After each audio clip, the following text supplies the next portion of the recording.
Vision Punjab ਦੇਖ ਰਹੇ ਸਾਰੇ ਦਰਸ਼ਕਾਂ ਨੂੰ, ਸਾਰੇ ਪਰਿਵਾਰਾਂ ਨੂੰ ਮੇਰੇ ਵੱਲੋਂ ਜਾਨੀ ਹਰਪ੍ਰੀਤ ਰਖਰਾ ਵੱਲੋਂ ਪਿਆਰ ਭਰੀ ਨਿੱਘੀ ਸਤਿ ਸ੍ਰੀ ਅਕਾਲ ਜੀ। ਅੱਜ ਦਾ ਜੋ ਦਿਨ ਹੈ ਜੁਲਾਈ 1 ਪਹਿਲੀ ਜੁਲਾਈ ਕੈਨੇਡਾ ਡੇ। ਤੁਹਾਨੂੰ ਸਭ ਨੂੰ ਕੈਨੇਡਾ ਡੇ ਦੀਆਂ ਲੱਖ ਲੱਖ ਵਧਾਈਆਂ ਹੋਣ ਜੀ। 153ਵਾਂ ਅੱਜ ਅਸੀਂ ਇਹ ਜੋ ਕੈਨੇਡਾ ਦਾ ਜਨਮ ਦਿਨ ਮਨਾ ਰਹੇ ਹਾਂ। ਸਾਰੇ ਪਰਿਵਾਰ ਮੈਨੂੰ ਪਤਾ ਕਿ ਇਹ ਸ਼ੁਕਰਾਨਾ ਕਰਦੇ ਹੋਣਗੇ क्योंकि असी एक बहुत वधिया कंट्री दे विच इत्थे आए हाँ, इत्थे इन्हां मुल्कां दीयां सहूलतां प्राप्त कर रहे हैं। साडा जो ये कैनेडा है, ये जो महान कंट्री है, ये जो मैं समझदा कि इस विच अपॉर्चुनिटीज़ नाल भरिया होया मुल्क है। साफ सुथरा पानी, साफ सुथरा वातावरण, ईमानदार लोग, तो एक बहुत विलखण ये देश है। हर एक प्राणी ये लाइक चाहता है कि कैनेडा वर्गे देश दे विच वसिया जाए, पर ये जो किस्मत वाले आपां कि इस मुल्क दियां ताज़ियां ठंडियां हवावां दा आनंद माण रहे हैं, परिवारां दे नाल ये खुशहाली दा आनंद माण रहे हैं। असी विजन पंजाब दे इस मंच वालों पूरी लोकाई नूं, पूरी कैनेडा नूं वधाइयां दिंदे हां इस दिन दियां, कैनेडा दिवस दियां। बेशक इस वार असी इस दिन नूं उवें सैलीब्रेट नहीं कर रहे जिवें असी पिछले समय में करया करते सी। कुछ एक तुहानूं पता है जिहड़ियां सिचुएशनस हुण बणीआं भी हैं। इस वेले कैनेडा नूं दा साथ देण लई इहदी जिहड़ी सैलीब्रेशन आ आपां थोड़ी जी सीमित कर लई है। ये जरूरी भी है, समय की मंग भी है, पर जो सत्कार साडा कैनेडा दे लई है, इत्थों की धरती दे लई है, इत्थों की कर्म भूमि दे लई है, वो साडा हमेशा ही हर दिन वधदा है। अज इस मंच तो असी जिवें मेरे नाल यूजली बुधवार वाले दिन संजीव खोवल जी मेरे नाल हुंदे आ। अज भी वो एक बहुत वधिया बुक की समीक्षा करनगे। बुक का नाम है एटॉमिक हैबिट, जेम्स क्लीयर की लिखी हुई बुक एटॉमिक हैबिट। मैं तुहानूं उहदा एक बारी पन्ना दिखा दिंदा फ्रंट वाला। ये थोड़ा जिहा ये फ्लोरोसेंट जिहा कर होने करके तुहानूं नहीं दिखूगा, पर इन्नी क जबरदस्त बुक है, इन्नी क पावरफुल बुक है कि तुसीं किसी भी तरह की कोई बैड हैबिट तुहानूं हैगी आ उहनूं जे तोड़ना, किसी भी तरह की चंगी हैबिट नूं तुसीं अपनाउणा, तो मैं इस मंच वालों भी अपने वालों भी रिकमेंड करूँगा कि तुसीं ये बुक नूं जरूर लैके पढ़ो। इस बुक नूं जरूर page by page, para by para, line by line इनू पढ़ो, तो तुसीं किसी भी तरह की माड़ी आदत नूं छड्ड सकदे हो। तुसीं जिस तरह की भी आदत बनाउणा चाहुंदे हो वो तुहाडी आदत बन जाऊगी। एटॉमिक हैबिट जेम्स क्लीयर की बुक है। तो इस बारे गल्लां बातां अज संजीव जी नाल आपां करांगे। मैं संजीव जी नूं नाल प्रोग्राम दे विच ऐड कर ਲਾਂ। संजीव जी जी आया नूं विजन पंजाब दे इस मंच। सत श्री अकाल ते थैंक यू हरप्रीत जी। सब तो पहला सारे कनेडियंस नूं 153rd कैनेडा के बर्थडे की बहुत बहुत बधाइयां। तो जिवें आपां कहने आ Canada is a land of opportunity जी, तो ये आपां ने सच करके दिखाया है। ये वाले अपॉर्चुनिटी, ये वाले मौके ते आप दा पोटेंशियल होर नैक्सट लैवल ते ले जाण दा जिहड़ा मौका कैनेडा ने सानू दिता है, वो मैनू नहीं लगता दुनिया का कोई होर देश, कोई होर मुल्क, कोई होर धरती किते ये अवेलेबल करा सकती है। बिल्कुल जी।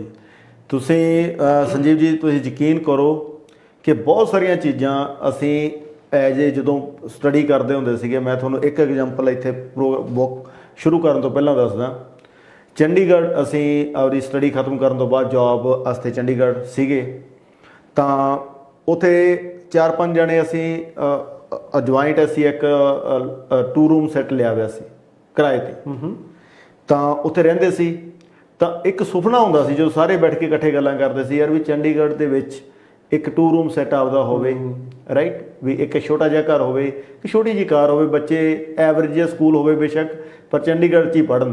ਉਹ ਇੱਕ ਸੁਪਨਾ ਹੁੰਦਾ ਸੀ। ਫਿਰ ਉਹ ਸੁਪਨਾ ਜਦੋਂ ਅਸੀਂ ਇੱਥੇ ਕੈਨੇਡਾ ਪਲਾਨ ਕੀਤਾ, ਇੱਥੋਂ ਦੇ ਇਮੀਗ੍ਰੈਂਟ ਬਣੇ, ਤਾਂ ਉਦੋਂ ਜ਼ੀਰੋ ਤੋਂ ਸ਼ੁਰੂ ਕੀਤਾ। ਤਾਂ ਉਹ ਚੀਜ਼ ਨੂੰ ਜਦੋਂ ਇੱਥੇ ਆ ਕੇ ਮਿਹਨਤ ਕੀਤੀ, ਜੋ ਇੱਥੇ ਸਾਨੂੰ ਮੌਕੇ ਮਿਲੇ ਕੰਮ ਕਰਨ ਦੇ, ਜੋ ਅਸੀਂ ਲਾਈਕ ਉਸ ਜਿਹੜੇ ਮੌਕਿਆਂ ਨੂੰ ਅਪਣਾਇਆ, ਤਾਂ ਫਿਰ ਹਰ ਦਿਨ ਨਵੀਂ ਤਰੱਕੀ। ਜੀ ਅੱਜ ਪ੍ਰਮਾਤਮਾ ਦੀ ਕਿਰਪਾ ਦੇ ਨਾਲ ਉਹ ਸਾਰੀਆਂ ਖੁਸ਼ੀਆਂ, ਦੇਖੋ ਇੱਕ ਦੋ ਬੈਡਰੂਮ ਦਾ ਘਰ ਚੰਡੀਗੜ੍ਹ ਵਿੱਚ ਇੱਕ ਸੁਪਨਾ ਸੀ, ਤੇ ਇੱਥੇ ਮਹਿਲਾਂ ਵਰਗੇ ਘਰ ਅਸੀਂ ਲਈ ਬੈਠੇ ਹਾਂ। ਜਿਹੜੀਆਂ ਇੱਕ ਜੈਨ ਜਾਂ ਇੱਕ ਛੋਟੀ ਕਾਰ ਦੀ ਇੱਕ ਅਸੀਂ ਮਨੋਕਾਮਨਾ ਦੇ ਦਿਲ ਵਿੱਚ ਰੱਖਦੇ ਸੀ ਕਿ ਇਹ ਸਾਡੇ ਕੋਲੇ ਉਦੋਂ ਹੋਵੇ, ਅੱਜ ਵੱਡੀਆਂ ਕਾਰਾਂ ਦੇ ਵਿੱਚ ਅਸੀਂ ਘੁੰਮਦੇ ਹਾਂ। ਬੱਚੇ ਬਹੁਤ ਵਧੀਆ ਸਕੂਲਾਂ ਦੇ ਵਿੱਚ ਪੜ੍ਹਦੇ ਆ, ਇੰਨਾ ਵਧੀਆ ਮੈਡੀਕਲ ਸਿਸਟਮ ਆ ਇੱਥੋਂ ਦਾ, ਇੰਨਾ ਵਧੀਆ ਇੱਥੋਂ ਦਾ ਵਾਤਾਵਰਨ ਆ। ਤਾਂ ਮੈਂ ਸਮਝਦਾ ਕਿ ਅਸੀਂ ਭਾਗਾਂ ਵਾਲੇ ਹਾਂ ਜੋ ਅਸੀਂ ਕੈਨੇਡਾ ਦੇ ਵਸਨੀਕ ਹਾਂ। ਤਾਂ ਪ੍ਰਮਾਤਮਾ ਅੱਗੇ ਕਿਰਪਾ ਕਰਦੇ ਹਾਂ, ਪ੍ਰਾਰਥਨਾ ਕਰਦੇ ਹਾਂ ਪ੍ਰਮਾਤਮਾ ਅੱਗੇ ਕਿ ਸਾਰੇ ਮੁਲਕਾਂ ਦੇ ਵਿੱਚ ਇੱਥੋਂ ਵਰਗਾ ਮਾਹੌਲ ਹੋਵੇ। ਸਾਰੇ ਮੁਲਕ, ਸਾਰੇ ਹੀ ਜੋ ਲੁਕਾਈ ਹੈ ਦੁਨੀਆ, ਹਰ ਇੱਕ ਨੂੰ ਬਰਾਬਰ ਦੇ ਮੌਕੇ ਮਿਲਣ। ਪਰ ਜੋ ਸਾਨੂੰ ਕੈਨੇਡਾ ਨੇ ਮੌਕੇ ਦਿੱਤੇ ਆ, ਉਹਦਾ ਬਹੁਤ ਬਹੁਤ ਬਹੁਤ ਇਸ ਮਿੱਟੀ ਦਾ ਧੰਨਵਾਦ ਹੈ। ਸਾਡੀ ਕਰਮ ਭੂਮੀ ਹੈ, ਅਸੀਂ ਹਰ ਰੋਜ਼ ਨਵਾਂ ਕੁਛ ਨਵੀਂ ਸਫਲਤਾ ਸਾਨੂੰ ਇਸ ਧਰਤੀ 'ਤੇ ਸਾਨੂੰ ਮਿਲਦੀ ਹੈ। ਸੰਜੀਵ ਜੀ। ਜੀ ਹਰਪ੍ਰੀਤ ਜੀ, ਤੁਸੀਂ ਬਿਲਕੁਲ ਸਹੀ ਆਖਿਆ ਕਿ ਜਿਹੜਾ ਮੌਕਾ ਕੈਨੇਡਾ ਦੀ ਧਰਤੀ ਨੇ ਆਪਾਂ ਨੂੰ ਦਿੱਤਾ ਹੈ ਜੀ, ਉਹ ਕਿਤੇ ਨਹੀਂ, ਹੋਰ ਕਿਤੇ ਇਹ ਨਹੀਂ ਮਿਲ ਸਕਦਾ। ਇਸ ਲੈਵਲ ਦੀ ਕੇਅਰ, ਇਸ ਲੈਵਲ ਦਾ ਪਿਆਰ, ਇਸ ਲੈਵਲ ਦੀ ਵਾਤਾਵਰਨ, ਇਸ ਲੈਵਲ ਦੀ ਸ਼ੁੱਧਤਾ ਜਿਹੜੀ ਆਪਾਂ ਐਕਸਪੀਰੀਅੰਸ ਕਰ ਰਹੇ ਹਾਂ ਡੇ ਬਾਏ ਡੇ। ਆਪਾਂ ਜੇ ਕਰੰਟ ਸਿਚੁਏਸ਼ਨ ਦੀ ਵੀ ਗੱਲ ਕਰੀਏ ਹਰਪ੍ਰੀਤ ਜੀ, ਜਿੱਥੇ ਸਾਰੀ ਦੁਨੀਆ ਕੋਵਿਡ ਨੂੰ ਲੈ ਕੇ ਪਰੇਸ਼ਾਨ ਹੈ, ਆਪਾਂ ਇਹ ਮੰਨਦੇ ਹਾਂ ਕਿ ਹਰ ਇੱਕ ਮੁਲਕ ਆਪਦੀ ਕੈਪੈਸਿਟੀ ਦੇ ਅਕੋਰਡਿੰਗ ਬਹੁਤ ਵਧੀਆ ਕੇਅਰ ਕਰ ਰਿਹਾ ਜੀ। ਬਟ ਜਿੰਨੀ ਕੇਅਰ ਕੈਨੇਡੀਅਨ ਸਿਟੀਜ਼ਨ ਦੀ ਹੈ, ਕੈਨੇਡੀਅਨਸ ਦੀ ਹੈ, ਉਹ ਮੈਨੂੰ ਲੱਗਦਾ ਹੈ ਕਿ ਐਟ ਪਾਰ ਵੀ ਨਹੀਂ ਹੈ। ਬਿਲਕੁਲ ਆਪਾਂ far above other with respect to all the governments and nations, ਆਪਾਂ ਫਾਰ ਬੈਟਰ ਲਾਈਫ ਜੀ ਰਹੇ ਹਾਂ ਅੱਜ ਦੀ ਇਸ ਮੁਸ਼ਕਿਲ ਘੜੀ ਦੇ ਵਿੱਚ ਵੀ। ਬਿਲਕੁਲ। ਤੇ ਇਹਦਾ ਸ਼੍ਰੇਅ ਜਾਂਦਾ ਆਪਣੀ ਕੈਨੇਡਾ ਦੀ ਧਰਤੀ ਤੋਂ। ਬਿਲਕੁਲ। ਜਿਹੜਾ ਆਪਾਂ ਕਹਿੰਦੇ, ਮੈਂ ਵੀ ਇੱਕ ਕਿੱਸਾ ਸ਼ੇਅਰ ਕਰਾਂ। ਜਦੋਂ ਮੈਂ ਸਟੱਡੀਜ਼ ਕੀਤੀ ਆਪਦੀਆਂ ਐਂਡ ਦੈਨ ਵਧੀਆ ਜੌਬ ਕੀਤੀ, so I happen to be a health care professional. ਪਿੱਛੇ ਸਾਰਾ ਬੈਕਗਰਾਊਂਡ ਹੈਲਥ ਕੇਅਰ ਦਾ, ਫਿਰ ਅੱਗੇ ਆ ਕੇ ਪ੍ਰੈਕਟਿਸ ਕੀਤਾ, ਫਿਰ ਅੱਗੇ ਆ ਕੇ ਵਧੀਆ ਜੌਬਾਂ ਕੀਤੀ ਆਪਣੇ ਕਾਰਪੋਰੇਟ ਵਰਲਡ ਦੇ ਵਿੱਚ। ਸਟਿਲ ਕੁਝ ਚੀਜ਼ਾਂ ਸੀ ਜਿਹੜੀ ਆਪਾਂ ਮਿਸ ਕਰ ਰਹੇ ਸੀ, ਪੈਸੇ ਨੂੰ ਲੈ ਕੇ ਨਹੀਂ, ਲਾਈਫ ਸਟਾਈਲ ਨੂੰ ਲੈ ਕੇ ਨਹੀਂ, ਬਟ ਜਿਹੜੀ ਚੀਜ਼ਾਂ ਆਪਾਂ ਚਾਹੁੰਦੇ ਹਾਂ ਜ਼ਿੰਦਗੀ ਤੋਂ, ਇਹ ਆਪਾਂ ਦੇਣਾ ਚਾਹੁੰਦੇ ਹਾਂ ਆਪਣੇ ਜਵਾਕਾਂ ਨੂੰ ਜਾਂ ਨੈਕਸਟ ਜਨਰੇਸ਼ਨ ਨੂੰ, ਉਹ ਇੱਥੇ ਆ ਕੇ ਆਪਾਂ ਨੂੰ ਮਿਲੀ ਹੈ। ਬਿਲਕੁਲ। ਲੇਕਿਨ ਉਹ ਮਿਲੀ ਹੈ ਇਸ ਕਰਕੇ ਨਹੀਂ ਕਿ ਆਪਾਂ ਨੂੰ ਚਾਹੀਦੀ ਸੀ, ਇਸ ਕਰਕੇ ਕਿ ਆਪਾਂ ਨੇ ਮਿਹਨਤ ਕੀਤੀ ਹੈ ਜੀ। ਤੇ ਕਹਿੰਦੇ ਆ ਕਿ ਜਿਹੜਾ ਬੰਦਾ ਮਿਹਨਤ ਕਰਦਾ ਹੈ ਉਹਦੇ ਲਈ ਇਹ ਮੁਲਕ ਜੰਨਤ ਹੈ। ਬਿਲਕੁਲ। ਇਸ ਮੁਲਕ ਨੇ ਸੰਜੀਵ ਹਰ ਇੱਕ ਧਰਮ ਨੂੰ, ਹਰ ਇੱਕ ਕਾਸਟ ਨੂੰ, ਹਰ ਇੱਕ ਵਰਗ ਨੂੰ ਬੋਲਣ ਦੀ ਇਜਾਜ਼ਤ ਦਿੱਤੀ ਹੈ। ਐਬਸੋਲੂਟਲੀ। ਹਰ ਇੱਕ ਜੈਂਡਰ ਨੂੰ ਬੋਲਣ ਦੀ ਇਜਾਜ਼ਤ ਦਿੱਤੀ ਹੈ। ਹਰ ਇੱਕ ਏਜ ਫੈਕਟਰ ਨੂੰ ਆਪਦਾ ਜਿਹੜਾ ਪੱਖ ਰੱਖਣ ਦੀ ਇਜਾਜ਼ਤ ਦਿੱਤੀ ਹੈ। ਬੱਚੇ, ਨੌਜਵਾਨ, ਔਰਤਾਂ, ਬਜ਼ੁਰਗ ਸਾਰੇ ਆਪਣੇ ਆਪਣੇ ਤਰੀਕੇ ਨਾਲ ਆਪਣੀ ਗੱਲ ਰੱਖ ਸਕਦੇ ਆ। ਤਾਂ ਉਹਨਾਂ ਨੂੰ ਸਾਂਭਿਆ ਵੀ ਹੈ ਇਸ ਮੁਲਕ ਨੇ। ਐਬਸੋਲੂਟਲੀ। ਤੇ ਨਾਲੇ ਹਰਪ੍ਰੀਤ ਜੀ ਇੱਕ ਖੁਸ਼ੀ ਦੀ ਗੱਲ ਹੋਰ ਹੈ ਕਿ ਅੱਜ 1 ਜੁਲਾਈ ਆਲ ਅਕ੍ਰੋਸ ਦੀ ਵਰਲਡ ਆਪਾਂ ਡਾਕਟਰਸ ਡੇ ਸੈਲੀਬ੍ਰੇਟ ਕਰਦੇ ਹਾਂ, ਕਿਉਂਕਿ ਆਪਾਂ ਇਸ ਘੜੀ ਨਾਲ ਜੂਝ ਰਹੇ ਹਾਂ। ਤੇ ਮੈਨੂੰ ਲੱਗਦਾ ਕਿ ਆਪਾਂ ਨੂੰ ਹਰ ਇੱਕ ਡਾਕਟਰ ਦਾ, ਜਿਹੜੇ ਕਿ ਅੱਜ ਫਰੰਟ ਲਾਈਨ ਤੇ ਆ ਕੇ ਫਰੰਟ ਫੁੱਟ ਤੇ ਖੇਡ ਕੇ ਕੋਰੋਨਾ ਨਾਲ ਫਾਈਟ ਕਰ ਰਹੇ ਆ, ਆਪਣੀ ਸੇਵਾ ਕਰ ਰਹੇ ਆ ਹਿਊਮੈਨਿਟੀ ਦੀ, ਆਪਣੇ ਮੈਨਕਾਈਂਡ ਦੀ, ਸਭ ਕੁਝ ਦਾਅ ਤੇ ਲਾ ਕੇ। ਹਰਪ੍ਰੀਤ ਜੀ, ਤੁਸੀਂ ਬਿਲੀਵ ਕਰੋ ਕਿ ਬਹੁਤ ਸਾਰੇ ਡਾਕਟਰਸ ਹੈ ਜਿਹੜੇ ਕਰ ਨਹੀਂ ਜਾਂਦੇ। ਡਾਕਟਰ ਸਾਹਿਬ ਇਸ ਟਾਈਮ ਆਪਣੇ ਹਸਪੀਟਲ ਦੇ ਵਿੱਚ ਰਹਿੰਦੇ ਆ, ਪ੍ਰੈਕਟਿਸ ਦੇ ਵਿੱਚ ਰਹਿੰਦੇ ਆ। ਤੇ ਨੋਟ ਓਨਲੀ ਡਾਕਟਰਸ, ਬਹੁਤ ਸਾਰੇ ਹੈਲਥ ਕੇਅਰ ਪ੍ਰੋਫੈਸ਼ਨਲਸ, ਨਰਸਿਸ ਹੈਗੇ ਆ, ਆਪਣੇ ਪੈਰਾਮੈਡੀਕਲ ਸਟਾਫ ਹੈਗਾ, ਆਪਣਾ ਜਿਹੜੇ ਦੂਜੇ ਐਂਸਿਲਰੀ ਰੋਲਸ ਹੈਗੇ ਹਸਪੀਟਲ ਜਾਂ ਹੈਲਥ ਕੇਅਰ ਸਰਵਿਸਿਜ਼ ਦੇ, ਮੈਨੇਜਮੈਂਟ ਦੇ ਐਮਪਲੋਈਜ਼ ਹੈ, ਮੈਨੇਜਮੈਂਟ ਦੇ ਪ੍ਰੋਫੈਸ਼ਨਲਸ ਹੈ, ਉਹ ਇਸ ਟਾਈਮ ਫਰੰਟ ਫੁੱਟ ਤੇ ਖੇਡ ਰਹੇ ਆ ਜੀ। ਤੇ ਉਹਨਾਂ ਦਾ ਵੀ ਸ਼ੁਕਰੀਆ ਕਰਨਾ ਔਨ 에ਅਰ ਮੈਨੂੰ ਲੱਗਦਾ ਹੈ ਕਿ ਬਹੁਤ ਜ਼ਰੂਰੀ ਹੈ। ਦੇਖੋ ਸੰਜੀਵ ਜੀ, ਅਸੀਂ ਇਸ ਮੰਚ ਦੇ ਉੱਪਰੋਂ ਹਮੇਸ਼ਾ ਹੀ ਸਲੂਟ ਕਰਦੇ ਹਾਂ ਜੀ ਉਹਨਾਂ ਸਾਰੇ ਹੀ ਜਿਹੜੇ ਇਸ ਵੇਲੇ ਇਸ ਘੜੀ ਦੇ ਵਿੱਚ ਆਪਦੇ ਆਪ ਨੂੰ, ਆਪਦੇ ਪਰਿਵਾਰਾਂ ਦੀ ਪਰਵਾਹ ਕੀਤੇ ਬਿਨਾਂ, ਆਪਦੀ ਜ਼ਿੰਦਗੀ ਦੀ ਪਰਵਾਹ ਕੀਤੇ ਬਿਨਾਂ ਜੋ ਲੋਕਾਂ ਦੀ ਸੇਵਾ ਦੇ ਵਿੱਚ ਲੱਗੇ ਹੋਏ ਆ, ਅਸੀਂ ਤਾਂ ਹਮੇਸ਼ਾ ਹੀ ਇਸ ਮੰਚ ਤੋਂ ਉਹਨਾਂ ਨੂੰ ਸਲੂਟ ਕੀਤਾ। ਤਾਂ ਪ੍ਰਮਾਤਮਾ ਉਹਨਾਂ ਨੂੰ ਤੰਦਰੁਸਤੀਆਂ ਦੇਣ, ਪ੍ਰਮਾਤਮਾ ਉਹਨਾਂ ਨੂੰ ਤਰੱਕੀਆਂ ਦੇਣ, ਪ੍ਰਮਾਤਮਾ ਉਹਨਾਂ ਨੇ ਜਿਸ ਨਿਸ਼ਠਾ ਭਾਵਨਾ ਦੇ ਨਾਲ ਕੰਮ ਕੀਤਾ ਉਸ ਹਿਸਾਬ ਦੇ ਨਾਲ ਪ੍ਰਮਾਤਮਾ ਉਹਨਾਂ ਨੂੰ ਦਿਨ ਦੁੱਗਣੀ ਰਾਤ ਚੌਗਣੀ ਤਰੱਕੀ ਦੇਣ। ਤਾਂ ਇਹ ਦੇਖੋ ਇੱਕ ਬੜਾ ਜ਼ਬਰਦਸਤ ਟੀਮ ਵਰਕ ਸੀਗਾ ਜੋ ਮੈਂ ਇਹ ਨਹੀਂ ਕਹਾਂਗਾ ਕਿ ਕੈਨੇਡਾ ਦੇ ਡਾਕਟਰਸ, ਪੂਰੀ ਦੁਨੀਆ ਦੇ ਡਾਕਟਰਸ, ਉਹਨਾਂ ਨੇ ਜੋ ਧਾਰਮਿਕ ਸਥਾਨਾਂ ਦੇ ਉੱਪਰ ਜਿਹੜੀਆਂ ਕੋਈ ਬੰਦੇ ਸੇਵਾਦਾਰ ਸੀਗੇ, ਮੈਂ ਸਮਝਦਾ ਕਿ ਉਹਨਾਂ ਤੋਂ ਵੀ ਕਿਤੇ ਵੱਧ ਕੇ ਰੱਬ ਦਾ ਰੂਪ ਬਣ ਕੇ ਇਸ ਵੇਲੇ ਜਿਹੜਾ ਇੱਕ ਮੁਹਾਵਰਾ ਸੀ ਨਾ, ਜਿਹੜਾ ਇੱਕ ਪ੍ਰਵਰਬ ਸੀ ਵੀ ਡਾਕਟਰ ਰੱਬ ਦਾ ਰੂਪ ਹੁੰਦੇ ਨੇ, ਐਬਸੋਲੂਟਲੀ ਵਾਕਈ ਹੀ ਡਾਕਟਰ ਰੱਬ ਦਾ ਰੂਪ ਹੁੰਦੇ ਨੇ, ਇਹ ਸੱਚ ਕਰ ਦਿਖਾਇਆ ਇਸ ਦੁੱਖ ਦੀ ਘੜੀ ਦੇ ਵਿੱਚ ਜੀ। ਡਾਕਟਰ। ਐਬਸੋਲੂਟਲੀ, ਤੇ ਉਹਨਾਂ ਕਰਕੇ ਅੱਜ ਆਪਾਂ ਸੇਫ ਬੈਠੇ ਹਾਂ। ਬਿਲਕੁਲ।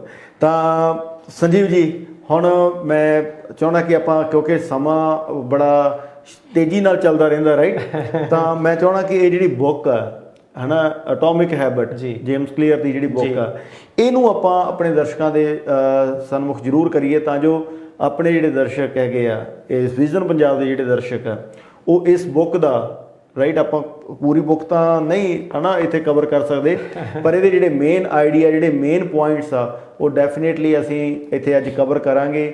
ਤਾਂ ਨਾਲ ਦੀ ਨਾਲ ਅਸੀਂ ਤੁਹਾਨੂੰ ਰਿਕਮੈਂਡ ਕਰਾਂਗੇ ਜਿਹੜੀ ਐਟੋਮਿਕ ਹੈਬਿਟ ਬੁੱਕ ਹੈ, ਇਹਨੂੰ ਜ਼ਰੂਰ ਪਰਚੇਜ਼ ਕਰੋ, ਇਹਨੂੰ ਜ਼ਰੂਰ ਰੀਡ ਕਰੋ। ਫਿਰ ਤੁਸੀਂ ਦੇਖਿਓ ਵੀ ਇੱਕੋ ਦਮ ਆਪਣੀ ਜ਼ਿੰਦਗੀ ਦੇ ਵਿੱਚ ਕਿਵੇਂ ਬਦਲਾਅ ਆਉਂਦਾ, ਕਿਵੇਂ ਅਸੀਂ ਮਾੜੀਆਂ ਆਦਤਾਂ ਛੱਡ ਸਕਦੇ ਹਾਂ, ਕਿਵੇਂ ਅਸੀਂ ਚੰਗੀਆਂ ਆਦਤਾਂ ਪਾ ਸਕਦੇ ਹਾਂ। ਐਟੋਮਿਕ ਹੈਬਿਟ, ਇਸ ਬੁੱਕ ਦੇ ਵਿੱਚ ਬੜਾ ਹੀ ਜ਼ਬਰਦਸਤ ਆਈਡੀਆਜ਼ ਜੇਮਸ ਕਲੀਅਰ ਨੇ ਲਿਖੇ ਹੋਏ ਆ। ਤਾਂ ਅਸੀਂ 1 ਬਾਏ 1 ਕਰਕੇ ਤੁਹਾਡੇ ਨਾਲ ਟਰਾਈ ਕਰਦੇ ਹਾਂ ਕਿ ਇਹ ਬੁੱਕ ਦਾ ਕਾਫੀ ਹਿੱਸਾ ਕਵਰ ਹੋ ਜੇ। ਕੀ ਕਹਿੰਦੀ ਹੈ ਜੀ ਬੁੱਕ? ਹਰਪ੍ਰੀਤ ਜੀ, ਜਿਹੜਾ ਅੱਜ ਆਪਾਂ ਨੇ ਬੁੱਕ ਜਿਹੜੀ ਆਪਾਂ ਨੇ ਸੀਰੀਜ਼ ਸ਼ੁਰੂ ਕੀਤੀ ਹੈ, ਤੇ ਆਪਣਾ ਵਿਜ਼ਨ ਪੰਜਾਬੀ ਇਸ ਪਾਸੋਂ ਤਹਿ ਦਿਲ ਸ਼ੁਕਰੀਆ ਆਪਾਂ ਵਿਜ਼ਨ ਪੰਜਾਬ ਦਾ ਵੀ ਕਰਦੇ ਹਾਂ, ਜਿਹੜਾ ਆਪਾਂ ਨੂੰ ਮੌਕਾ ਦਿੰਦੇ ਆ ਇਹ ਸਾਰੀ ਗੱਲਾਂ ਆਪਾਂ ਸ਼ੇਅਰ ਕਰੀਏ ਆਪਣੇ ਆਡੀਅנס ਨਾਲ। ਤੇ ਇਹ ਜਿਹੜੀ ਬੁੱਕ ਹੈ, ਇਹਦਾ ਟਾਈਟਲ ਹੈ ਜੀ ਐਟੋਮਿਕ ਹੈਬਿਟਸ, ਤੇ ਇਹ ਲਿਖੀ ਜੇਮਸ ਕਲੀਅਰ ਨੇ ਜੀ। ਇਹ ਅਕ੍ਰੋਸ ਦੀ world more than million copies already sale ਹੋ ਚੁੱਕੇ ਹੈ, ਤੇ ਇਸ ਟਾਈਮ ਇਹ ਆਡੀਓ ਬੁੱਕਸ ਵੀ ਅਵੇਲੇਬਲ ਹੈ ਜੀ। ਤੇ ਇਹ ਕਹਿੰਦੇ ਆ ਕਿ tiny changes and remarkable results ਜੀ। ਜਿਵੇਂ ਦੇਖੋ, ਜਿਹੜਾ ਵੀ ਸ੍ਰਿਸ਼ਟੀ ਬਣੀ ਹੋਈ ਹੈ ਆਪਣੀ, ਇਹ ਐਟਮ ਨਾਲ ਬਣੀ ਹੋਈ ਹੈ। ਬਿਲਕੁਲ। ਜਿਹੜੀ ਮਾਈਨਿਊਟੈਸਟ ਯੂਨਿਟ ਆਫ ਐਗਜ਼ਿਸਟੈਂਸ ਹੈ, ਉਹਨੂੰ ਕਹਿੰਦੇ ਐਟਮ। ਛੋਟੇ ਤੋਂ ਛੋਟਾ ਪਾਰਟ ਜਿਹੜਾ ਕਿਸੇ ਵੀ ਚੀਜ਼ ਦਾ। ਐਬਸੋਲੂਟਲੀ। ਤੁਸੀਂ ਲਿਵਿੰਗ ਥਿੰਗ ਲੈ ਲਓ ਜਾਂ ਨੋਨ ਲਿਵਿੰਗ ਥਿੰਗ ਲੈ ਲਓ, ਉਹ ਹਰ ਇੱਕ ਚੀਜ਼ ਐਟਮ ਤੋਂ ਬਣੀ ਹੋਈ ਹੈ ਜੀ। ਉਹਦੇ ਤੋਂ ਛੋਟਾ ਕੁਝ ਨਹੀਂ ਹੈ ਯੂਨਿਟ ਕਿਸੇ ਵੀ ਚੀਜ਼ ਦਾ। ਜਿਵੇਂ ਆ ਮੇਰੇ ਹੱਥ 'ਚ ਪੈਨ ਆ, ਰਾਈਟ ਜੀ, ਇਹ ਮਿਲੀਅਨਸ ਐਟਮ ਦਾ ਰਲ ਕੇ ਬਣਿਆ ਹੋਇਆ, ਰਾਈਟ। ਤਾਂ ਅਸੀਂ ਇਸ ਪੈਨ ਦੇ ਜਿਹੜੇ ਮਿਲੀਅਨਸ ਜਿਹੜੇ ਟ੍ਰਿਲੀਅਨਸ ਪਾਰਟ ਦਾ ਜਿਹੜਾ ਛੋਟਾ ਤੋਂ ਛੋਟਾ ਪਾਰਟ ਆ, ਉਹਦੀ ਗੱਲ ਕਰ ਰਹੇ ਹਾਂ, ਐਟਮ ਦੀ, ਐਟਮ। ਤੇ ਹੁਣ ਜੇਮਸ ਕਲੀਅਰ ਕਹਿੰਦੇ ਆ ਕਿ ਇਸ ਬੁੱਕ ਦੇ ਰਾਹੀਂ ਆਪਾਂ ਕਿਹੜਾ ਮੈਸੇਜ ਦੇਣ ਲੱਗੇ ਆ।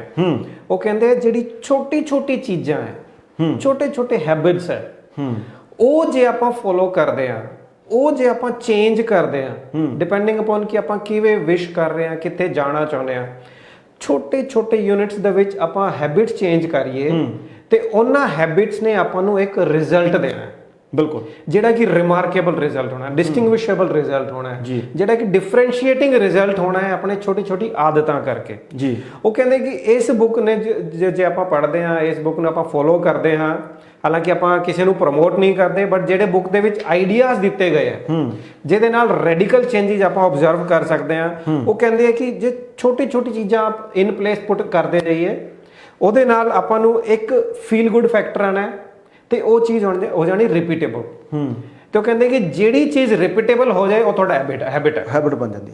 ਜਿਹੜੀ ਚੀਜ਼ ਤੁਹਾਡੇ ਸਬਕੌਂਸ਼ੀਅਸ ਮਾਈਂਡ ਦੇ ਵਿੱਚ ਬਹਿ ਜਾਏ, ਬਾਰ-ਬਾਰ ਕਰਦੇ ਆ। ਐਬਸੋਲੂਟਲੀ। ਜਿਵੇਂ ਕਿ ਉਹਦਾ ਛੋਟਾ ਜਿਹਾ ਐਗਜ਼ਾਮਪਲ ਲੈ ਕੇ ਦੱਸਦੇ ਆ ਕਿ ਆਪਣਾ ਸਵੇਰੇ ਉੱਠਦੇ ਸਾਰ ਬ੍ਰਸ਼ ਕਰਨਾ, ਇਹ ਇਨਵੋਲੰਟਰੀ ਵੀ ਆਪਾਂ ਕਹਿੰਦੇ ਆ, ਜੇ ਆਪਾਂ ਥੋੜਾ ਮੈਡੀਕਲ ਲੈਂਗੁਏਜ ਦੀ ਗੱਲ ਕਰੀਏ।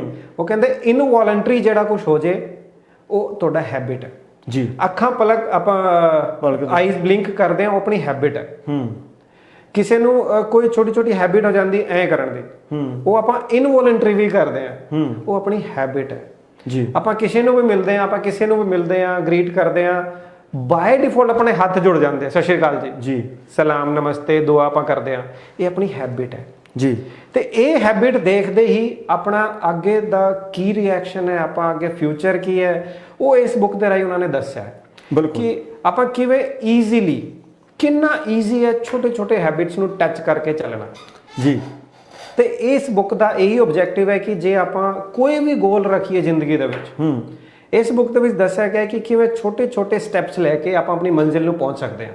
ਮੈਂ ਬਿਲਕੁਲ ਇੱਕ ਸੰਜੀਵ ਬੁੱਕ ਦੀ ਐਗਜ਼ਾਮਪਲ ਸ਼ੇਅਰ ਕਰਦੇ ਹਾਂ ਦਰਸ਼ਕਾਂ ਨਾਲ। ਇਸ ਬੁੱਕ ਦੇ ਵਿੱਚ ਇੱਕ ਐਗਜ਼ਾਮਪਲ ਆਥਰ ਨੇ ਲਿਖੀ ਹੈ, ਜੇਮਸ ਕਲੀਅਰ ਨੇ ਲਿਖੀ ਹੈ ਕਿ ਇੱਕ ਉਹ ਸਟੋਰੀ ਸੁਣਾਉਂਦੇ ਆ ਬ੍ਰਿਟਿਸ਼ ਸਾਈਕਲਿੰਗ ਜੋ ਟੀਮ ਆ ਕਿ ਉਹ ਪਿਛਲੇ ਤੁਸੀਂ ਇਹ ਕਹ ਲਓ ਕਿ 1908 ਤੋਂ ਲੈ ਕੇ 2003 ਤੱਕ ਆਲਮੋਸਟ ਪੂਰੀ ਸੈਂਚਰੀ ਦੇ ਵਿੱਚ ਉਹਨਾਂ ਕੋਲੇ ਇੱਕ 골ਡ ਮੈਡਲ ਸੀ। ਤਾਂ ਬੜੀ ਮਾੜੀ ਹਾਲਤ, ਬੜੀ ਆਰਡੀਨਰੀ ਪਰਫਾਰਮੈਂਸ ਉਸ ਟੀਮ ਦੀ ਰਹਿੰਦੀ ਸੀ।